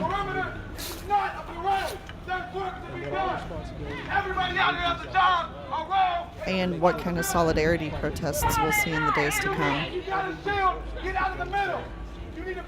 Combined with, let's see here, what is today even? Sorry. So Thursday, tomorrow, I don't think there's anything tomorrow. Saturday is Proud Boys, and Trump is supposed to be giving a speech on his Justice of the Peace, Justice of the Peace, LOL. His justice for the Supreme Court. Sorry, trying to get adjusted, guys, forgive me.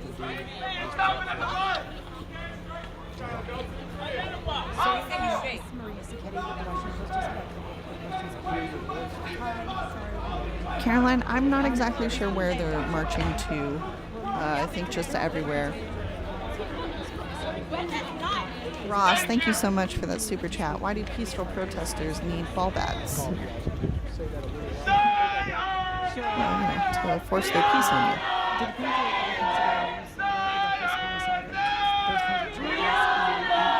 Or shields or rifles.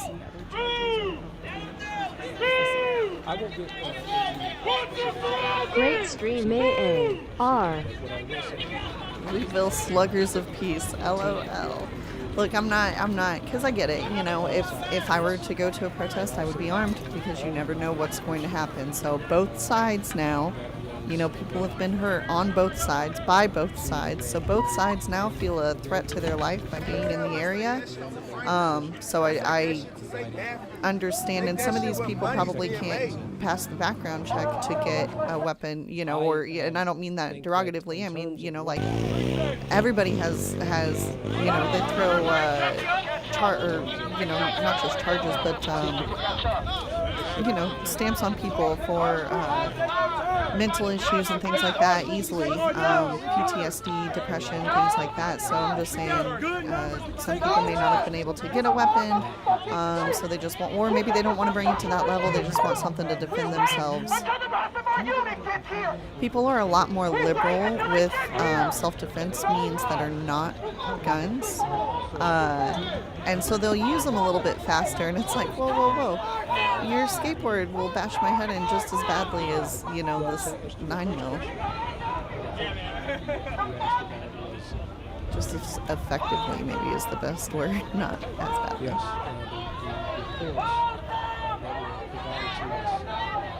Grinch, thank you so much. Thank you all for being here. We're just regular folks streaming what we're seeing going on and offering our opinions, but we appreciate you being here.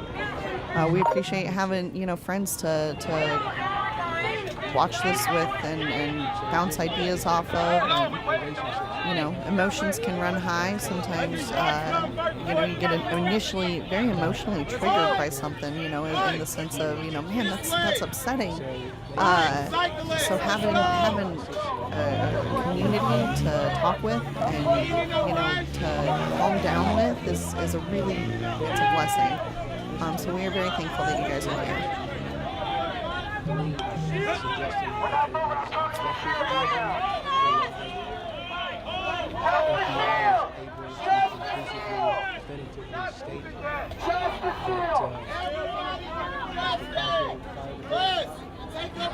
Visibly invisible, love that. White allies that want to be on the front line, come up now. Everybody find a buddy. Find a partner. Everybody else stay still. Drink some water.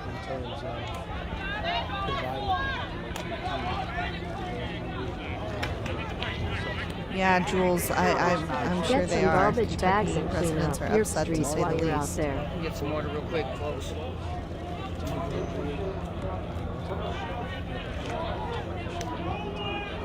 And there have been little slights. I mean, all along for the past 116, 17 days, there have been little slights back and forth, but it seems like it's picked up this past week. There was a graveyard in Austin, Texas, that was a historical black cemetery, and people went in and spray painted different things on it, like AIDS on headstones, and anyway, with just blue paint on these headstones, and so of course, that's going to get the people of Austin upset, and just little things like that. There was not that this is a little thing, but there was a person of color found in a ditch burning. I had that to report on yesterday, and I'm sorry I never did get to it. I'll pull it back up later this evening. But, combined with, of course, the justice passing. And what's up, bro? What's the name they went to Santa Cruz, was in the Black Panther. I always like. They don't know. That's crazy. You from California?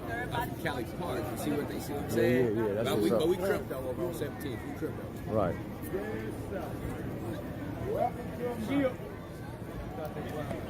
Did he just say what I think they said?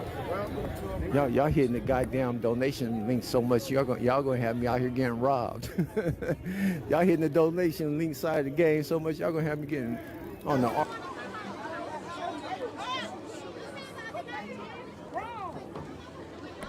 All right, guys, just a reminder, we are live in Louisville, Kentucky, following the announcement of the indictment of 2 out of the 3 officers involved in the Breonna Taylor killing, and then also we've got the third officer that was charged with wanton endangerment, which is a Class D felony and carries a penalty of 1 to 5 years. Sergeant John Mattingly was not indicted. Detective Miles Cosgrove was not indicted, and the only one indicted was Brett Hankinson on first-degree wanton endangerment. So Louisville is not happy with that decision. Hey, what's going on, guy? Which, I mean, if you know what I mean, because here's the problem: there's no trust. So even if you can have all day long evidence that comes out saying that it was justified, but if people don't believe the source that the evidence is coming from, then they're not going to believe the narrative either. So you could all day long, till you're blue in the face, tell everybody out here that, hey, did you see this video? Hey, did you see this, and this that happened? Like, this was justified. And they're not going to believe it because they don't believe that source. Hey, he just littered, or they just littered, and I saw that. Anyway, so, and if we have to think on the other hand, if things had played out differently and Kyle did not, was not able to defend himself, and he had been killed, would we be happy if the people responsible had gotten off with just a wanton endangerment? And obviously, come on, guys, I'm speaking in generalizations. Don't make me get tit for tat on every single detail. You should be able to understand the general statement of what I'm saying, right? Because we all speak English. But what I'm saying is, it doesn't matter if you tell people here all day long, they're not going to believe it, so they're not happy with the outcome, obviously.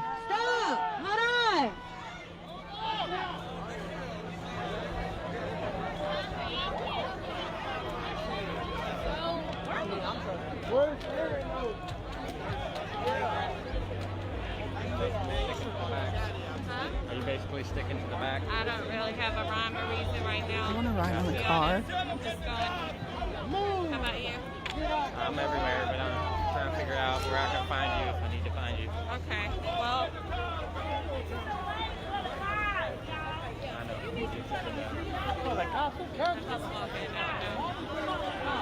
I can try to be watch you better.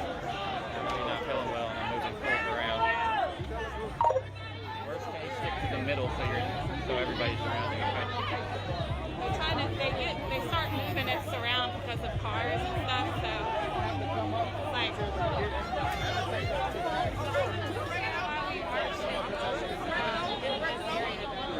And I guess kind of at the end of the day, that's not what it all boils down to, but that's the reason we can't seem to find a middle ground this go, is because there's no common source that both parties, that both sides about a block behind trust. us.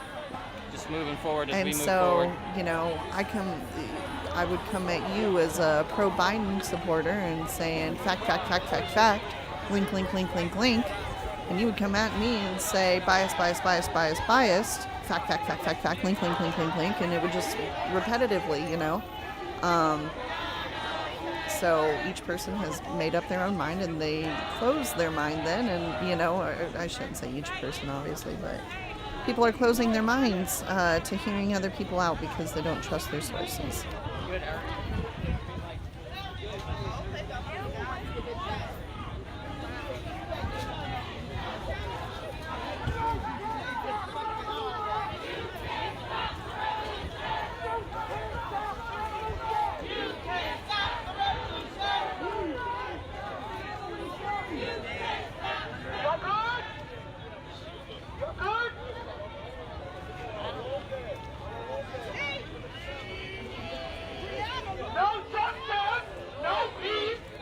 Abolition now. Abolish the police. Black Lives Matter. Yes. Yes. Negroes.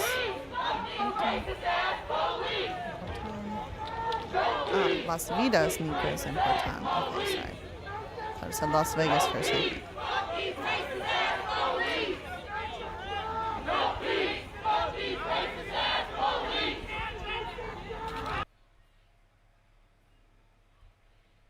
I was enjoying that chanting. White race is supreme. Once you get to the higher initiates, there is a different story, and Nimrod was worshipped as black or white. There is chaos created between the races, so you have the Ku Klux Klan, which is anti-black, and you have organizations which are equally anti-white. This is called dialectic thinking. Remember the Hegelian principle? You create friction between the races so that you can have synthesis in the end and bring about a new world order. So in order to unite the races, the best thing to do is to create chaos amongst the races until the pain of separation exceeds the pain of unity. You understand the Hegelian dialectic thinking? It's brilliant. It's sick, but it's brilliant. And it doesn't matter if you sacrifice hundreds of thousands of lives to achieve your objective, because the end justifies the means. even with folks within the Commonwealth. Again, this is a tragedy. I don't want to. You can't stop the revolution! You can't stop the revolution! You can't stop the revolution! You can't stop the revolution! You can't stop the revolution! You can't stop the revolution! You can't stop the revolution! You can't stop the revolution! It's done! It's done! Right fist up! Right fist up! Out of the house and into the street! Out of the house and into the street! Out of the house and into the street! Out of the house and into the street! Out of the house and into the street! Out of the house and into the street! Out of the house and into the street! Out of the house and into the street! Out of the house and into the street! Out of the house and into the street! So I'm not sure if they are walking anywhere in particular or if they just went into the residential areas since the National Guard had kind of moved into downtown. Wow, look at that setup. Goodness gracious.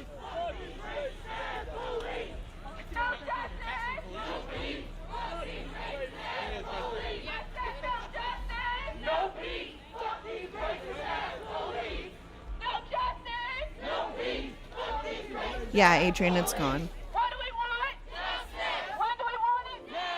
I didn't notice it until we had put something else on. Animal cruelty too. Take those dogs home.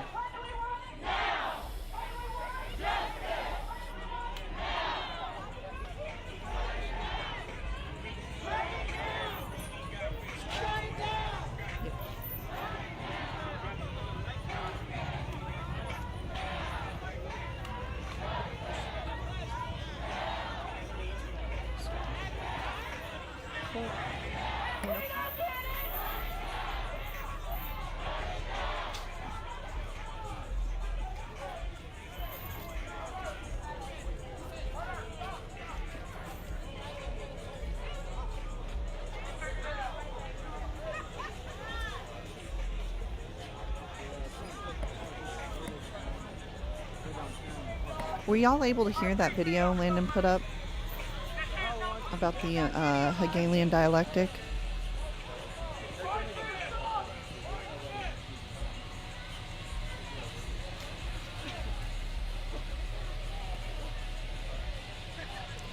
That's what we're seeing right here. It's just both sides, you know. We are all emotionally manipulated and told how to feel.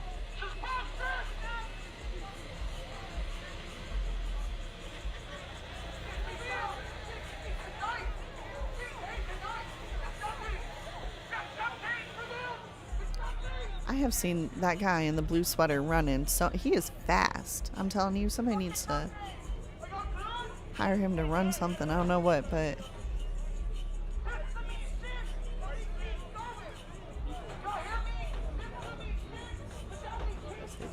sorry. The corner of Kentucky and Hancock Street right now. Sorry guys, I said Hegelian dialectic when I meant Hegelian dialect, but I'm in front of on a microphone, and normally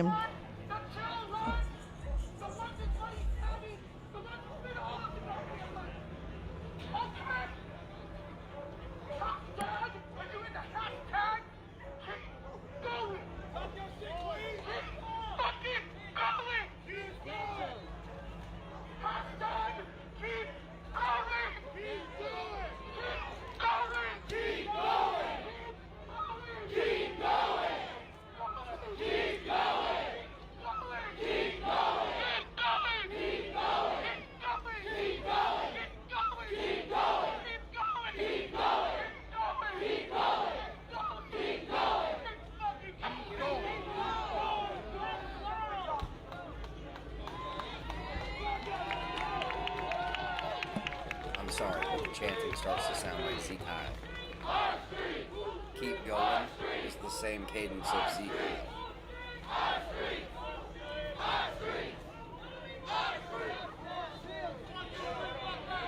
Extremism on all sides should be avoided. Yeah. Hi, Aaron. If we could just stay in the center, that'd be great.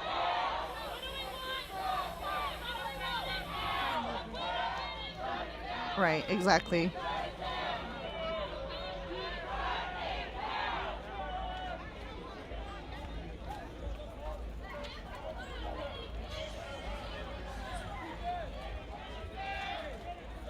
They did. Chris, they did make an announcement. They have, so former detective Brett Hankinson was indicted on 3 counts of first-degree wanton endangerment, which is a Class D felony and carries a penalty of 1 to 5 years in prison. However, Sergeant Mattingly and Detective Cosgrove neither of them were indicted. So 2 out of the 3 officers were not indicted.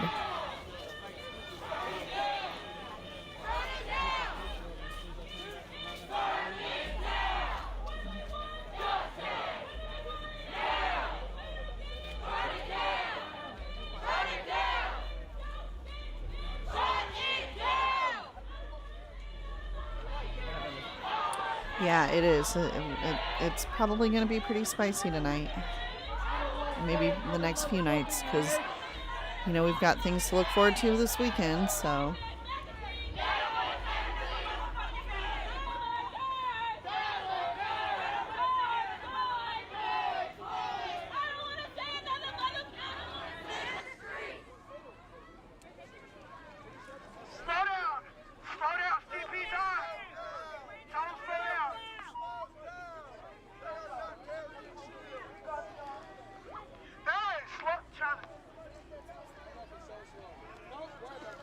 Good eye, Maria. I've seen several.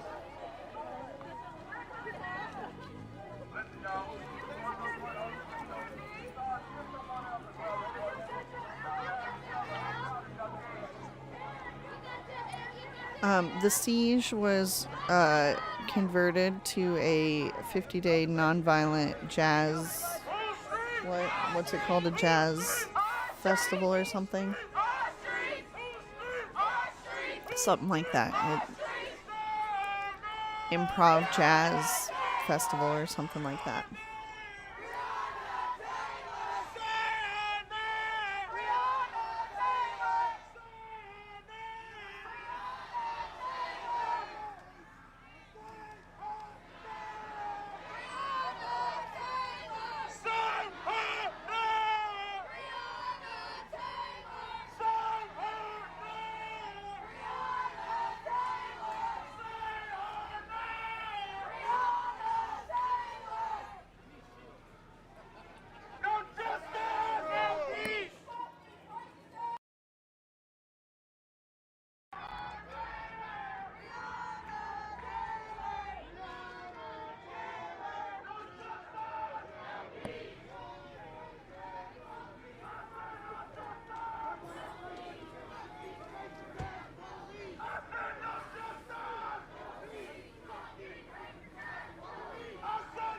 Shout out to the mods. Thank you guys so much.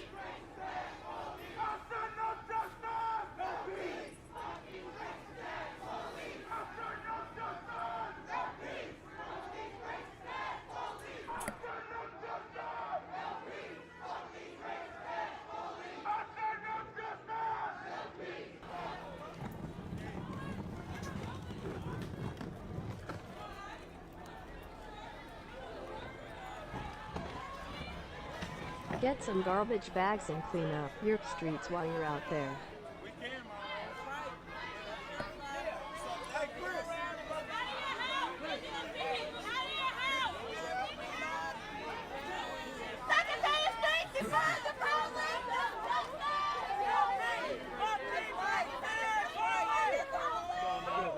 Oh, look at that little baby. Those little babies. I hope that they are kept safe.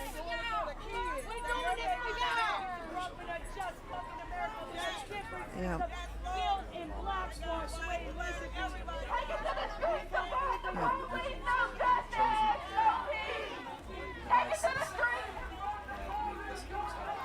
Yeah. Landon said he said he just hopes that the mama has a bug out plan if things get bad. He knows she just wants to be a support, but it can be dangerous place for kids. CPL, yes, appreciate the work you do. Oh, thank you so much. Thank you so much for the super chat. Wow, thank you.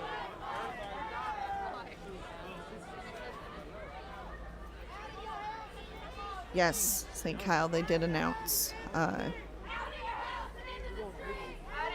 We need to have a little button up there that just says the charges. That's when they were sitting outside watching the march go by. So one more time real quick, just former Detective Brett Hankinson was indicted on 3 counts of first-degree wanton endangerment. And meanwhile, Sergeant Mattingly and Detective Cosgrove, neither were indicted.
Like I say, show our support for Breonna Taylor.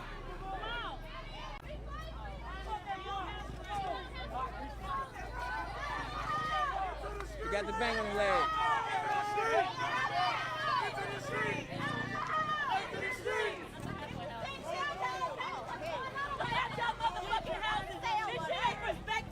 This shit ain't for show. It ain't for watching.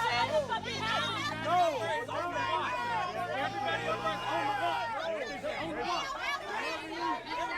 Yeah, not no fuck that. Put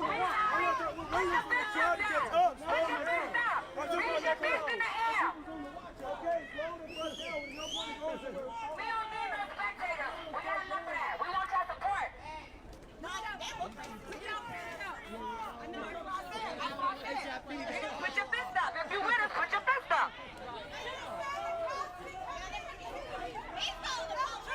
We know y'all can't come over. Please stay safe out here. I definitely will. Oh, definitely.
can right now. Right.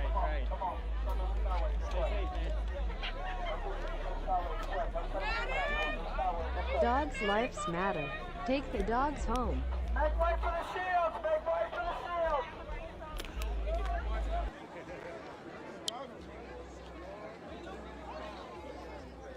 What's going on, y'all? This T-May waving from online. Giving you all continuous. What's going on, sis?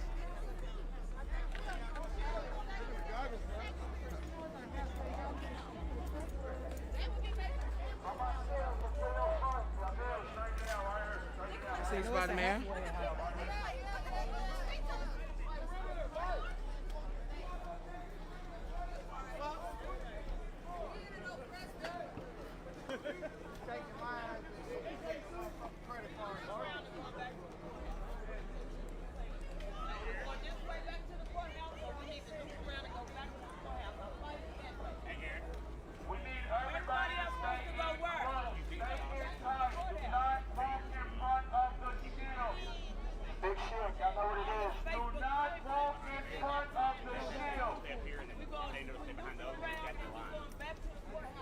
Right behind you, bike, right behind you.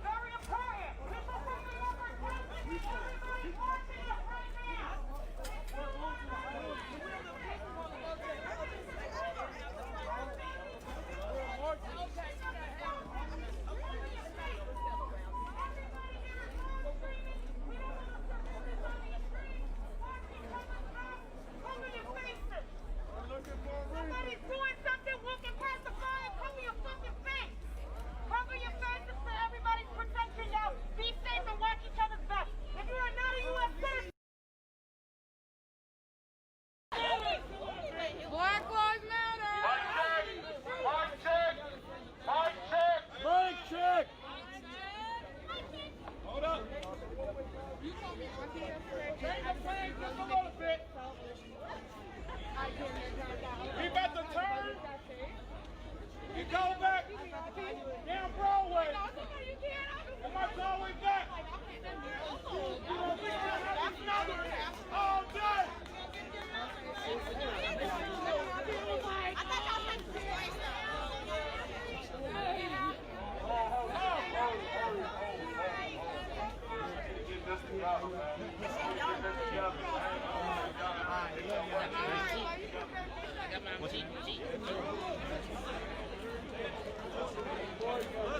Hey, listen up!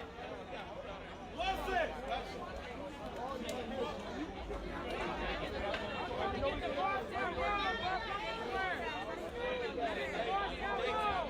Hey!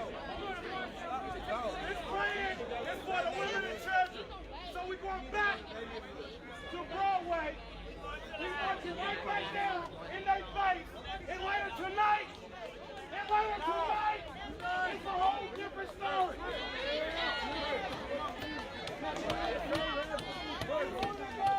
Back to the police station.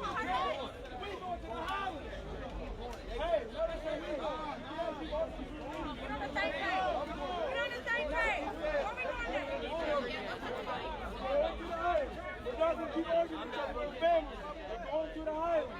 Raise your hand if you want to go back. No way. We want to go to the Highlands.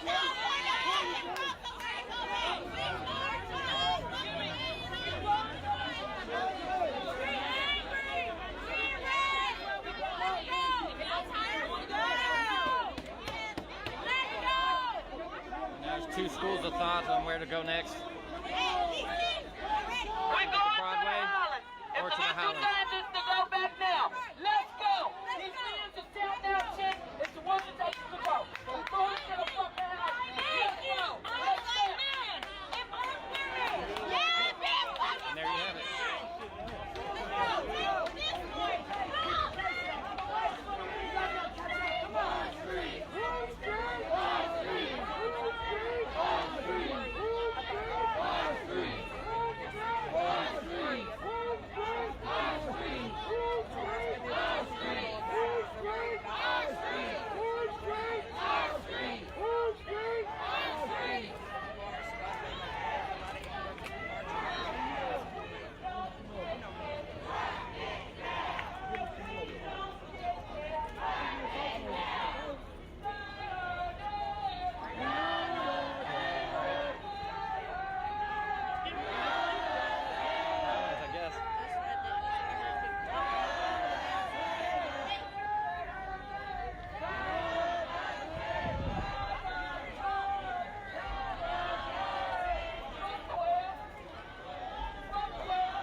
Went through a lot of layers to get out on the ground.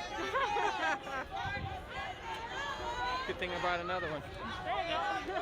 Thank you, though. You're welcome. At least I know if somebody finds mine, they know whose it is. Right?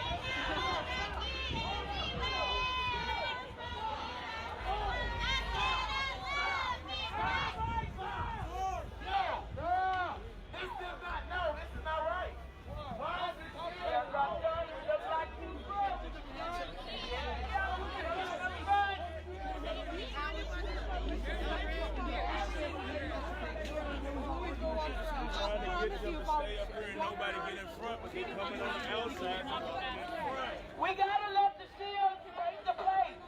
We gonna follow behind the shield. That's what they want. That's what they want. That's right. All those banners and shields to the front and the sides.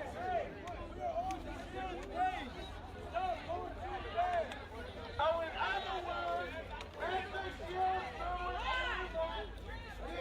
If you're on the side, if you're leaving, good. But we need these shields to keep pace. So if you're in the front, I'm front. Don't be running. I'm behind you. You can't see the shields. If there's so many people in between you and the shields, you're too far.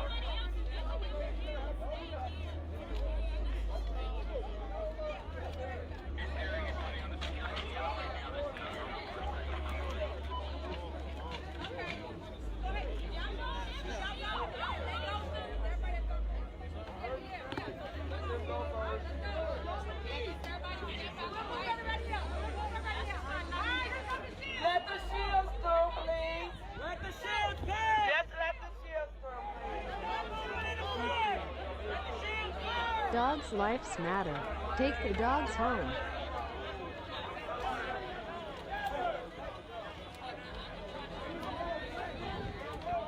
Let the shields burn! Everybody get on the sidewalk! Mic check! Mic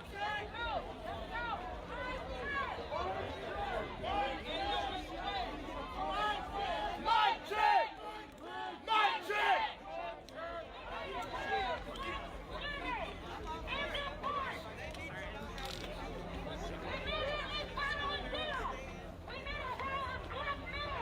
Like a rolling black man right now.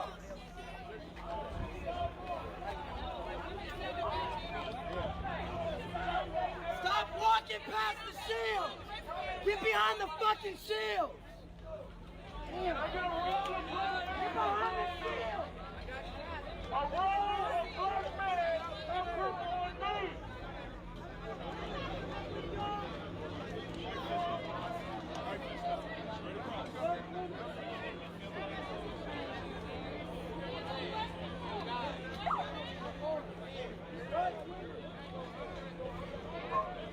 So once again, tell me what fuck on.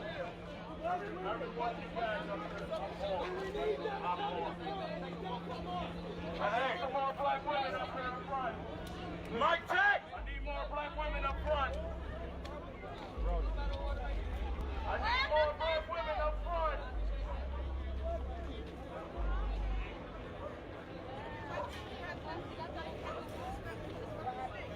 Hey, when it comes to the media, only media I want in the front is the 502 live streamers. There's no offense between nobody from another state. Right now, it's just for us.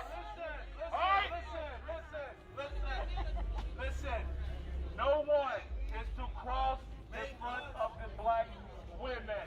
Nobody. No one. Thank you, Maria. Thank you, guys. Happy to have you.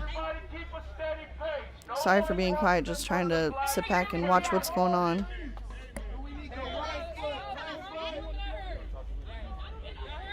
Listen, people in the front, we need y'all to clear a way for them. I want everybody to understand that we are in a position of day one, day two, week one.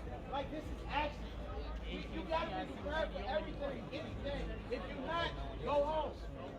Go home. You know what I'm saying? We ready. But we need y'all black men to be with us. I do what, listen, don't follow me. I do what I want.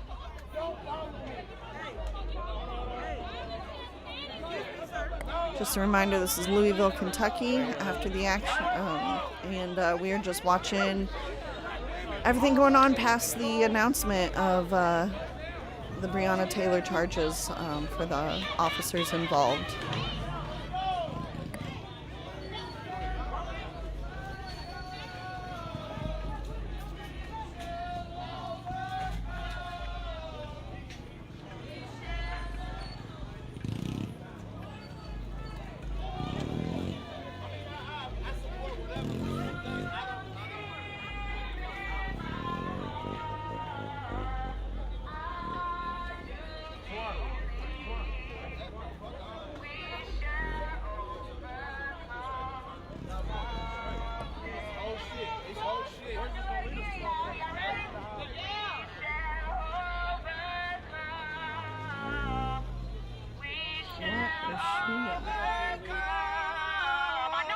Oh, that's just a tripod, I guess. Okay.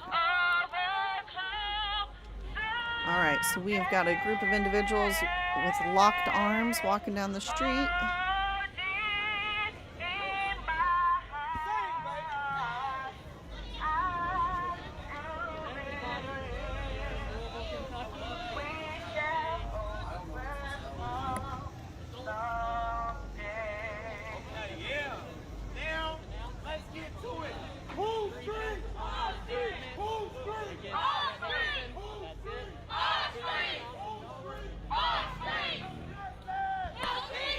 Hey guys, yeah, free speech is absolutely okay here, but with the higher numbers, and there's been some really hateful comments, that's not going to help anybody. So anything that's calling for violence or overly hateful, yeah, we are getting rid of today. That's not our normal MO, but you know,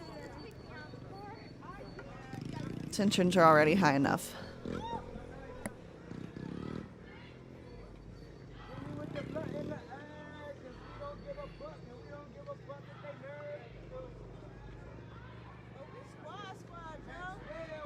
How you doing?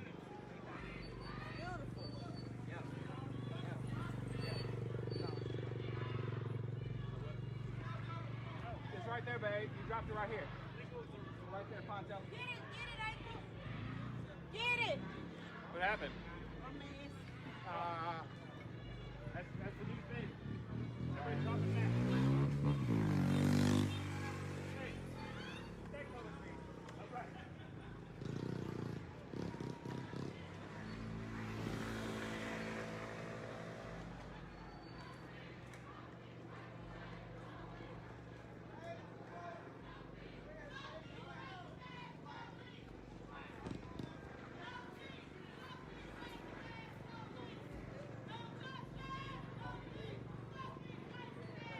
Ahead, I see police.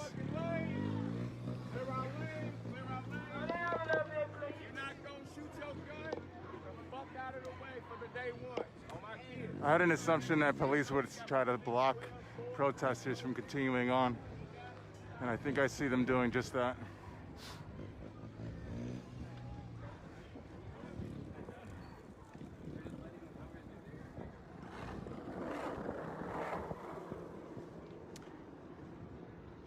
Pardon me one second. It looks like they moved.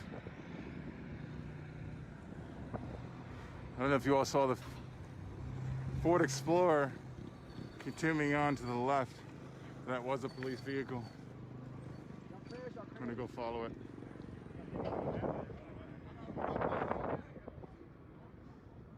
See what protesters are walking into.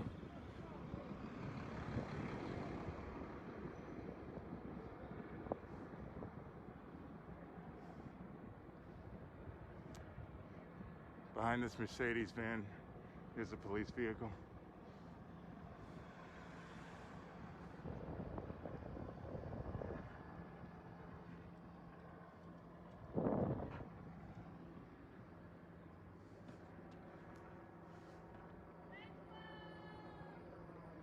Hi there. Here they come.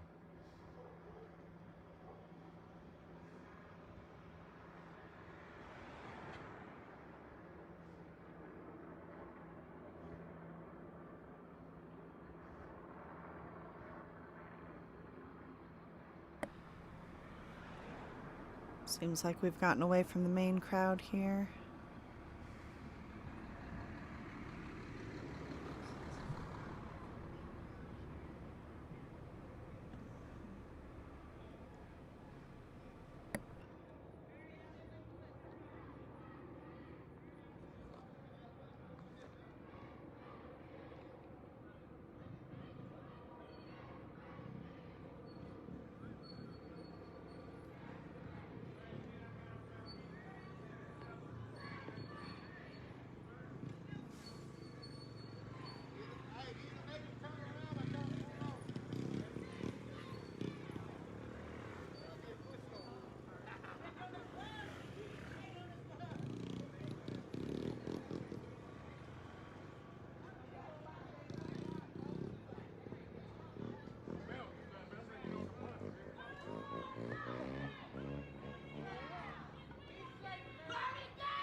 Sniffer Biden loves kids.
Slow down a little bit. Slow down a little bit, Chris. Your long legged ass. Shit. Everybody spread out. We taking over the street.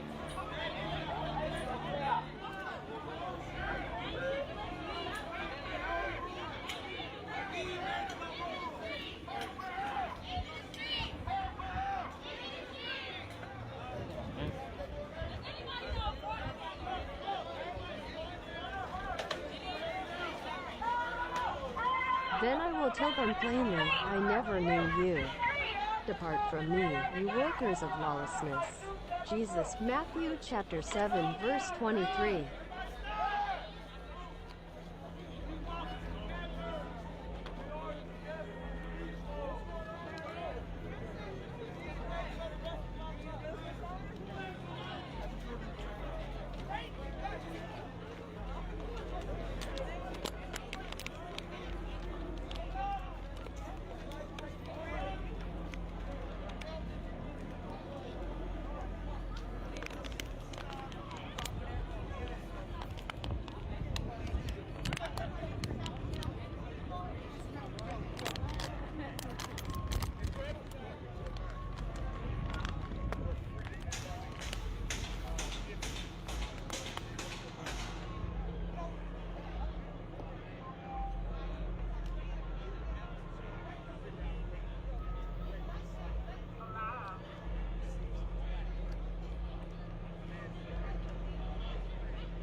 Rams voters would let Snipper Biden Thank you so babysit much, their own Stephen, for the kids. super chat. Best coverage and faith in Christ. Thank you from Georgia. Oh, thank you so much, you guys. Thank you. Sorry, I'm a little outside of my my normal comfort zone, so forgive me. It's not Landon's normal stream, but I'm doing the best I can. Probably don't want to know.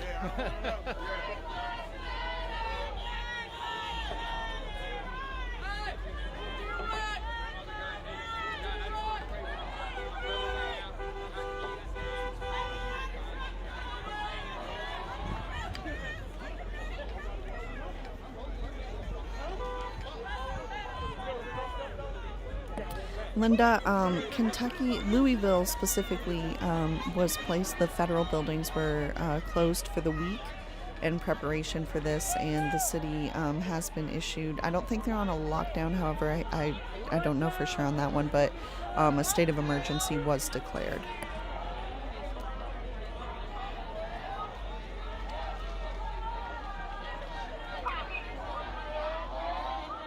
The National Guard is in Louisville. What's up, Mark? What do criminals want? No justice, no peace.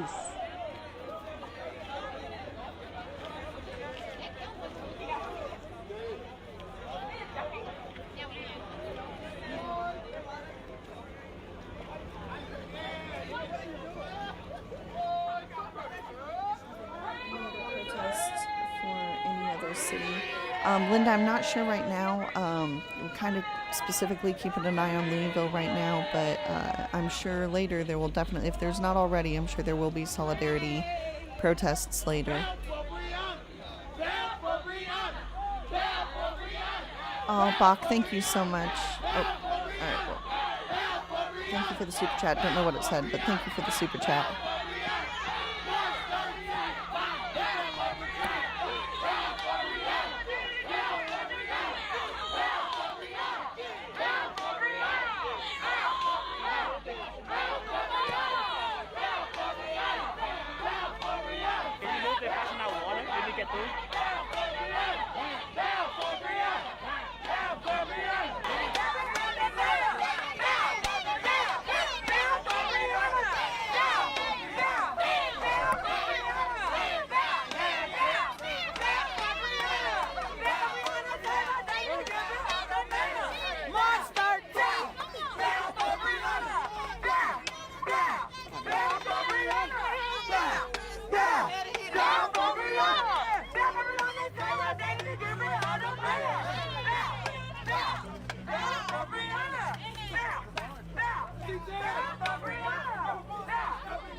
Large numbers today, but for the most part, I'll say pretty peaceful compared to what we've seen.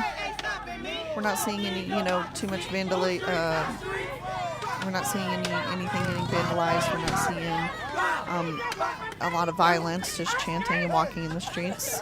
So glad to see that. It'll be interesting to see what we see later, both in Louisville as well as, like I said, solidarity cities.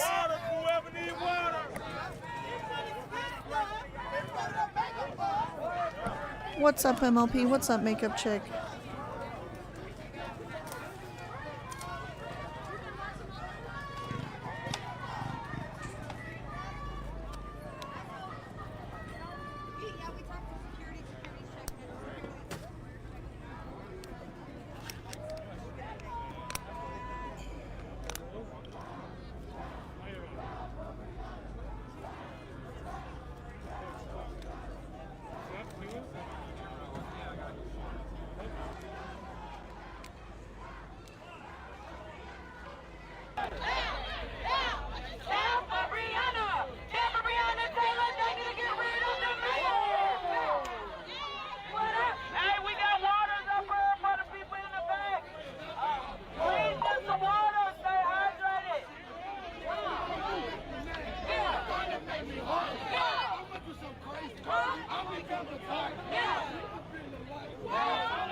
IP says National Guard streets. Just wait until later.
Yep, this is going to go on all afternoon, and then later we'll start to see a little bit more spice. I would imagine probably around 9 or 10.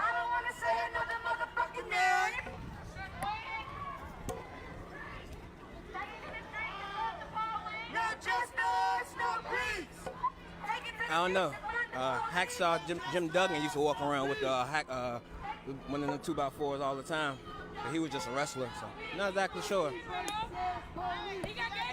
Oh, if curfew starts at 9, then yeah, I would imagine it'll start right around 9.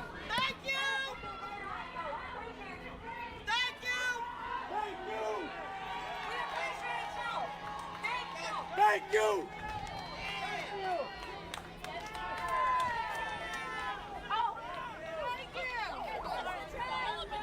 These neighbors over here providing Gatorade, excuse me, miss. Providing the people Gatorades and things like that.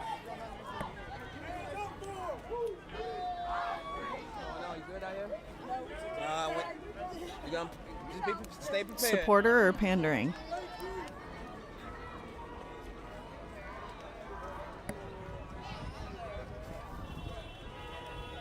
You guys can't see, maybe you can. But there's a whole line of police, probably about 3 blocks away from us in the back. Thingamajigger. I think it'll get spicy tonight, that's for sure. So one thing I'm gonna tell you about Louisville, it's literally a community-based thing. So the way they try to trap us in downtown, stuff like that, honestly, that might have man, worked I in other think it got pulled, metropolitan but cities. it was a good comment. But we ain't ignorant. Nobody's gonna just sit there and be in the same place they were for 115, 118 days, maybe 119 days now, excuse me. So the goal is to leave and go make some noise in the Highlands. People out in their yards.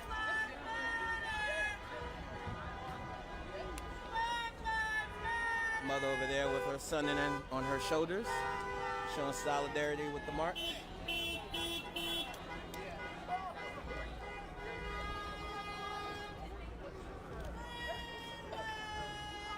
I tell a lot of people, if you've never been to Louisville, they have an area called the Highlands, and it's majority white people in these communities. But I do a lot of work where I'm out and about, and I'm driving through these communities on a regular. And the biggest and the best thing that I see when I'm driving through these areas is these Black Lives Matter signs.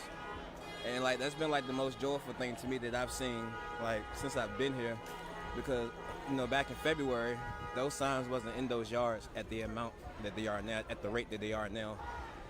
And it's almost one of those things where, for a black guy, moving into certain areas where you're normally not living in, or your community is not really the majority, to see signs like that to show that somebody supports you as to be a member of their community, it means a whole lot. So when it comes to Louisville, like I said, everybody's came together for this movement. It's so sad that trolls want to speak about people like Antifa I don't know what they are when it comes to Louisville, because we don't see that here. This ain't Portland. You know, at the end of the day, you see people of all color, you see people of all ages coming together for one moment and one moment only. I mean, it's things like this. It is really the things like this that means the most to me. Like I said, at the end of the day, when you see signs like this, you know you're welcome in a community like this, and it's like I said, it's beautiful. We appreciate y'all's support.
Guns, we have tried 3 times to give it back to you. Hold on 1 second.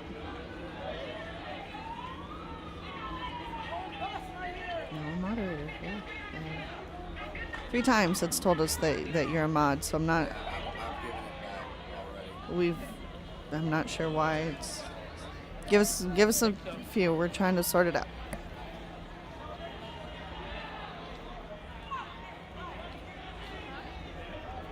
Oh, damn it. There it is. Again. All right, we just passed up Grinstead and Winter. About to be a Bardstown Road.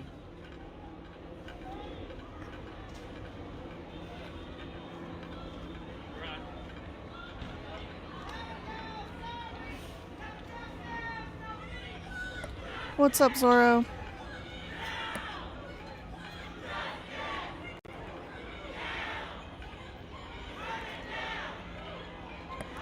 Shotgun marriage, a message, sorry. I'm not sure. Shotgun marriage, LOL.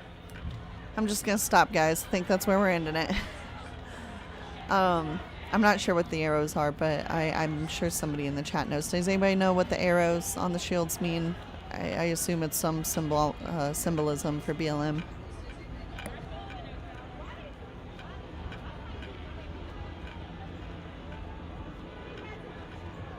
Means Antifa, and Hand Banana says.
It's not about race, it's about good versus evil. The good aren't chanting to burn things down. Criminals call for no justice and no peace.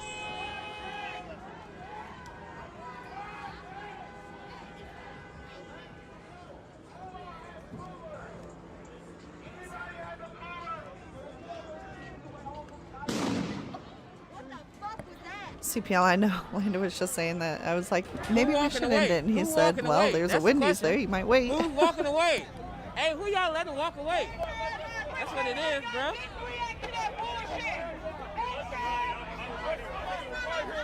Hey, y'all, hey, walk with me. Come on, bro. Who did that shit?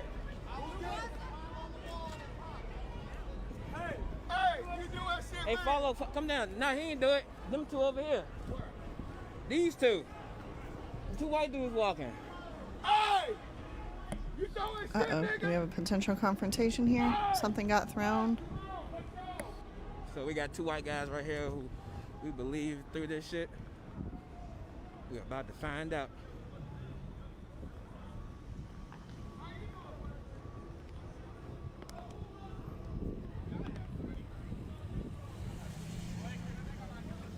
They got Black Lives Matter shirts on, and I ain't never seen them before.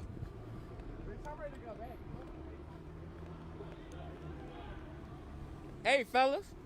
Yo, y'all did that back there? Y'all sure? Just making sure. Hey, I follow whoever leave. If you leave, that's all I do. Fair. I Yeah, gotta go that's to it. work. That's cool. Just making sure. Y'all the only ones that left literally the area, so I just want to make sure. I swear that was not us. That would be I don't know who it was, but it just wanted to make Yeah, sure. I feel you. Appreciate it, though. Thank you. All right, some individuals said that it was not them. So I'm not exactly sure, but they are the only ones who left. One of the things I've noticed is when shit like that happens, the first ones who leave are the ones who do the shit. And like I said, as soon as I looked around, they were the first ones who jet set it. But yeah, some kind of good.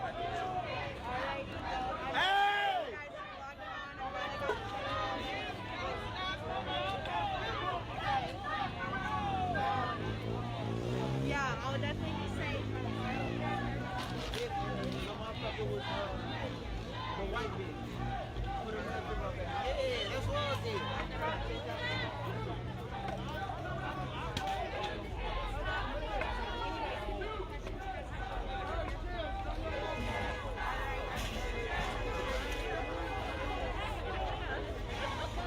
Oh, shit. Yes. Who gives a fuck? We don't care anymore. And that's all. And that's all. The fuck we fight for you, bitch. The fuck?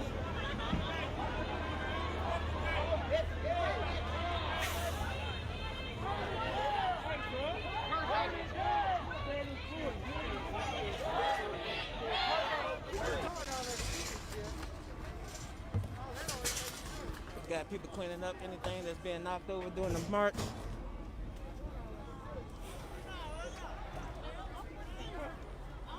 She about to get her a nice little break. She about to get her a nice little break.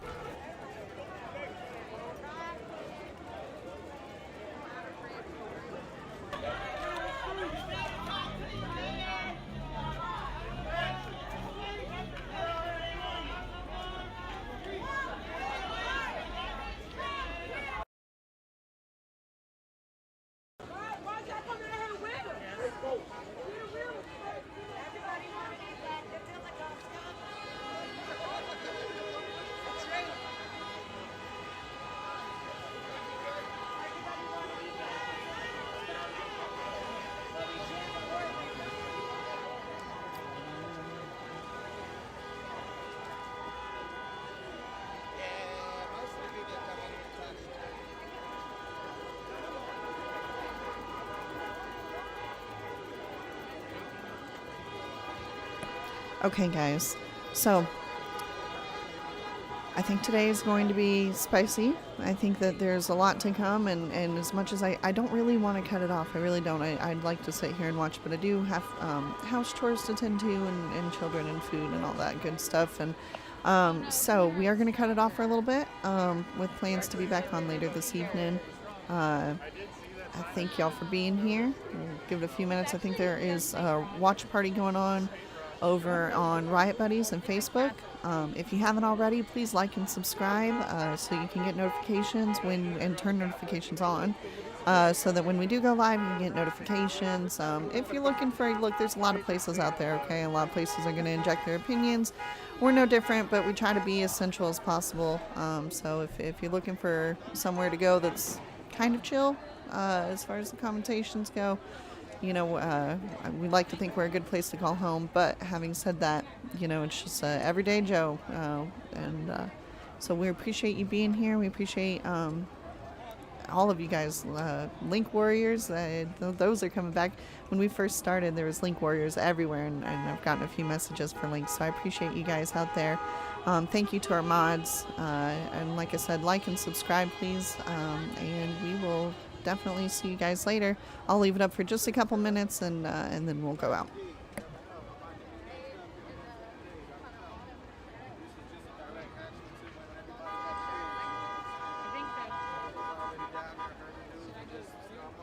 And don't forget to check the links in the description. Sorry, I'm still learning all. Witches, power and money, writers and punks.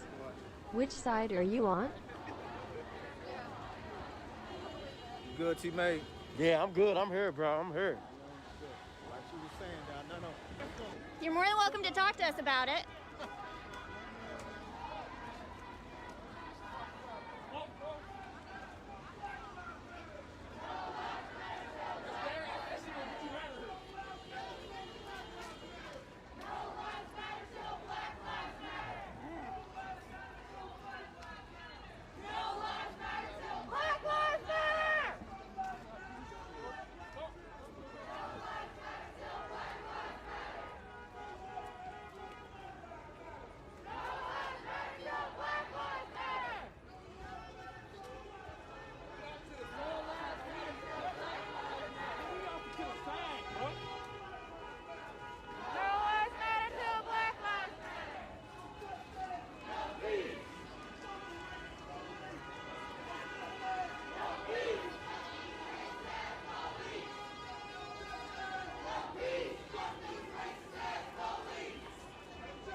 All right, guys, we are ending it.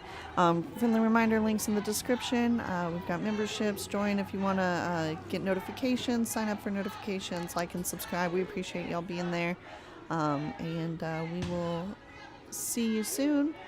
Be safe. Take care.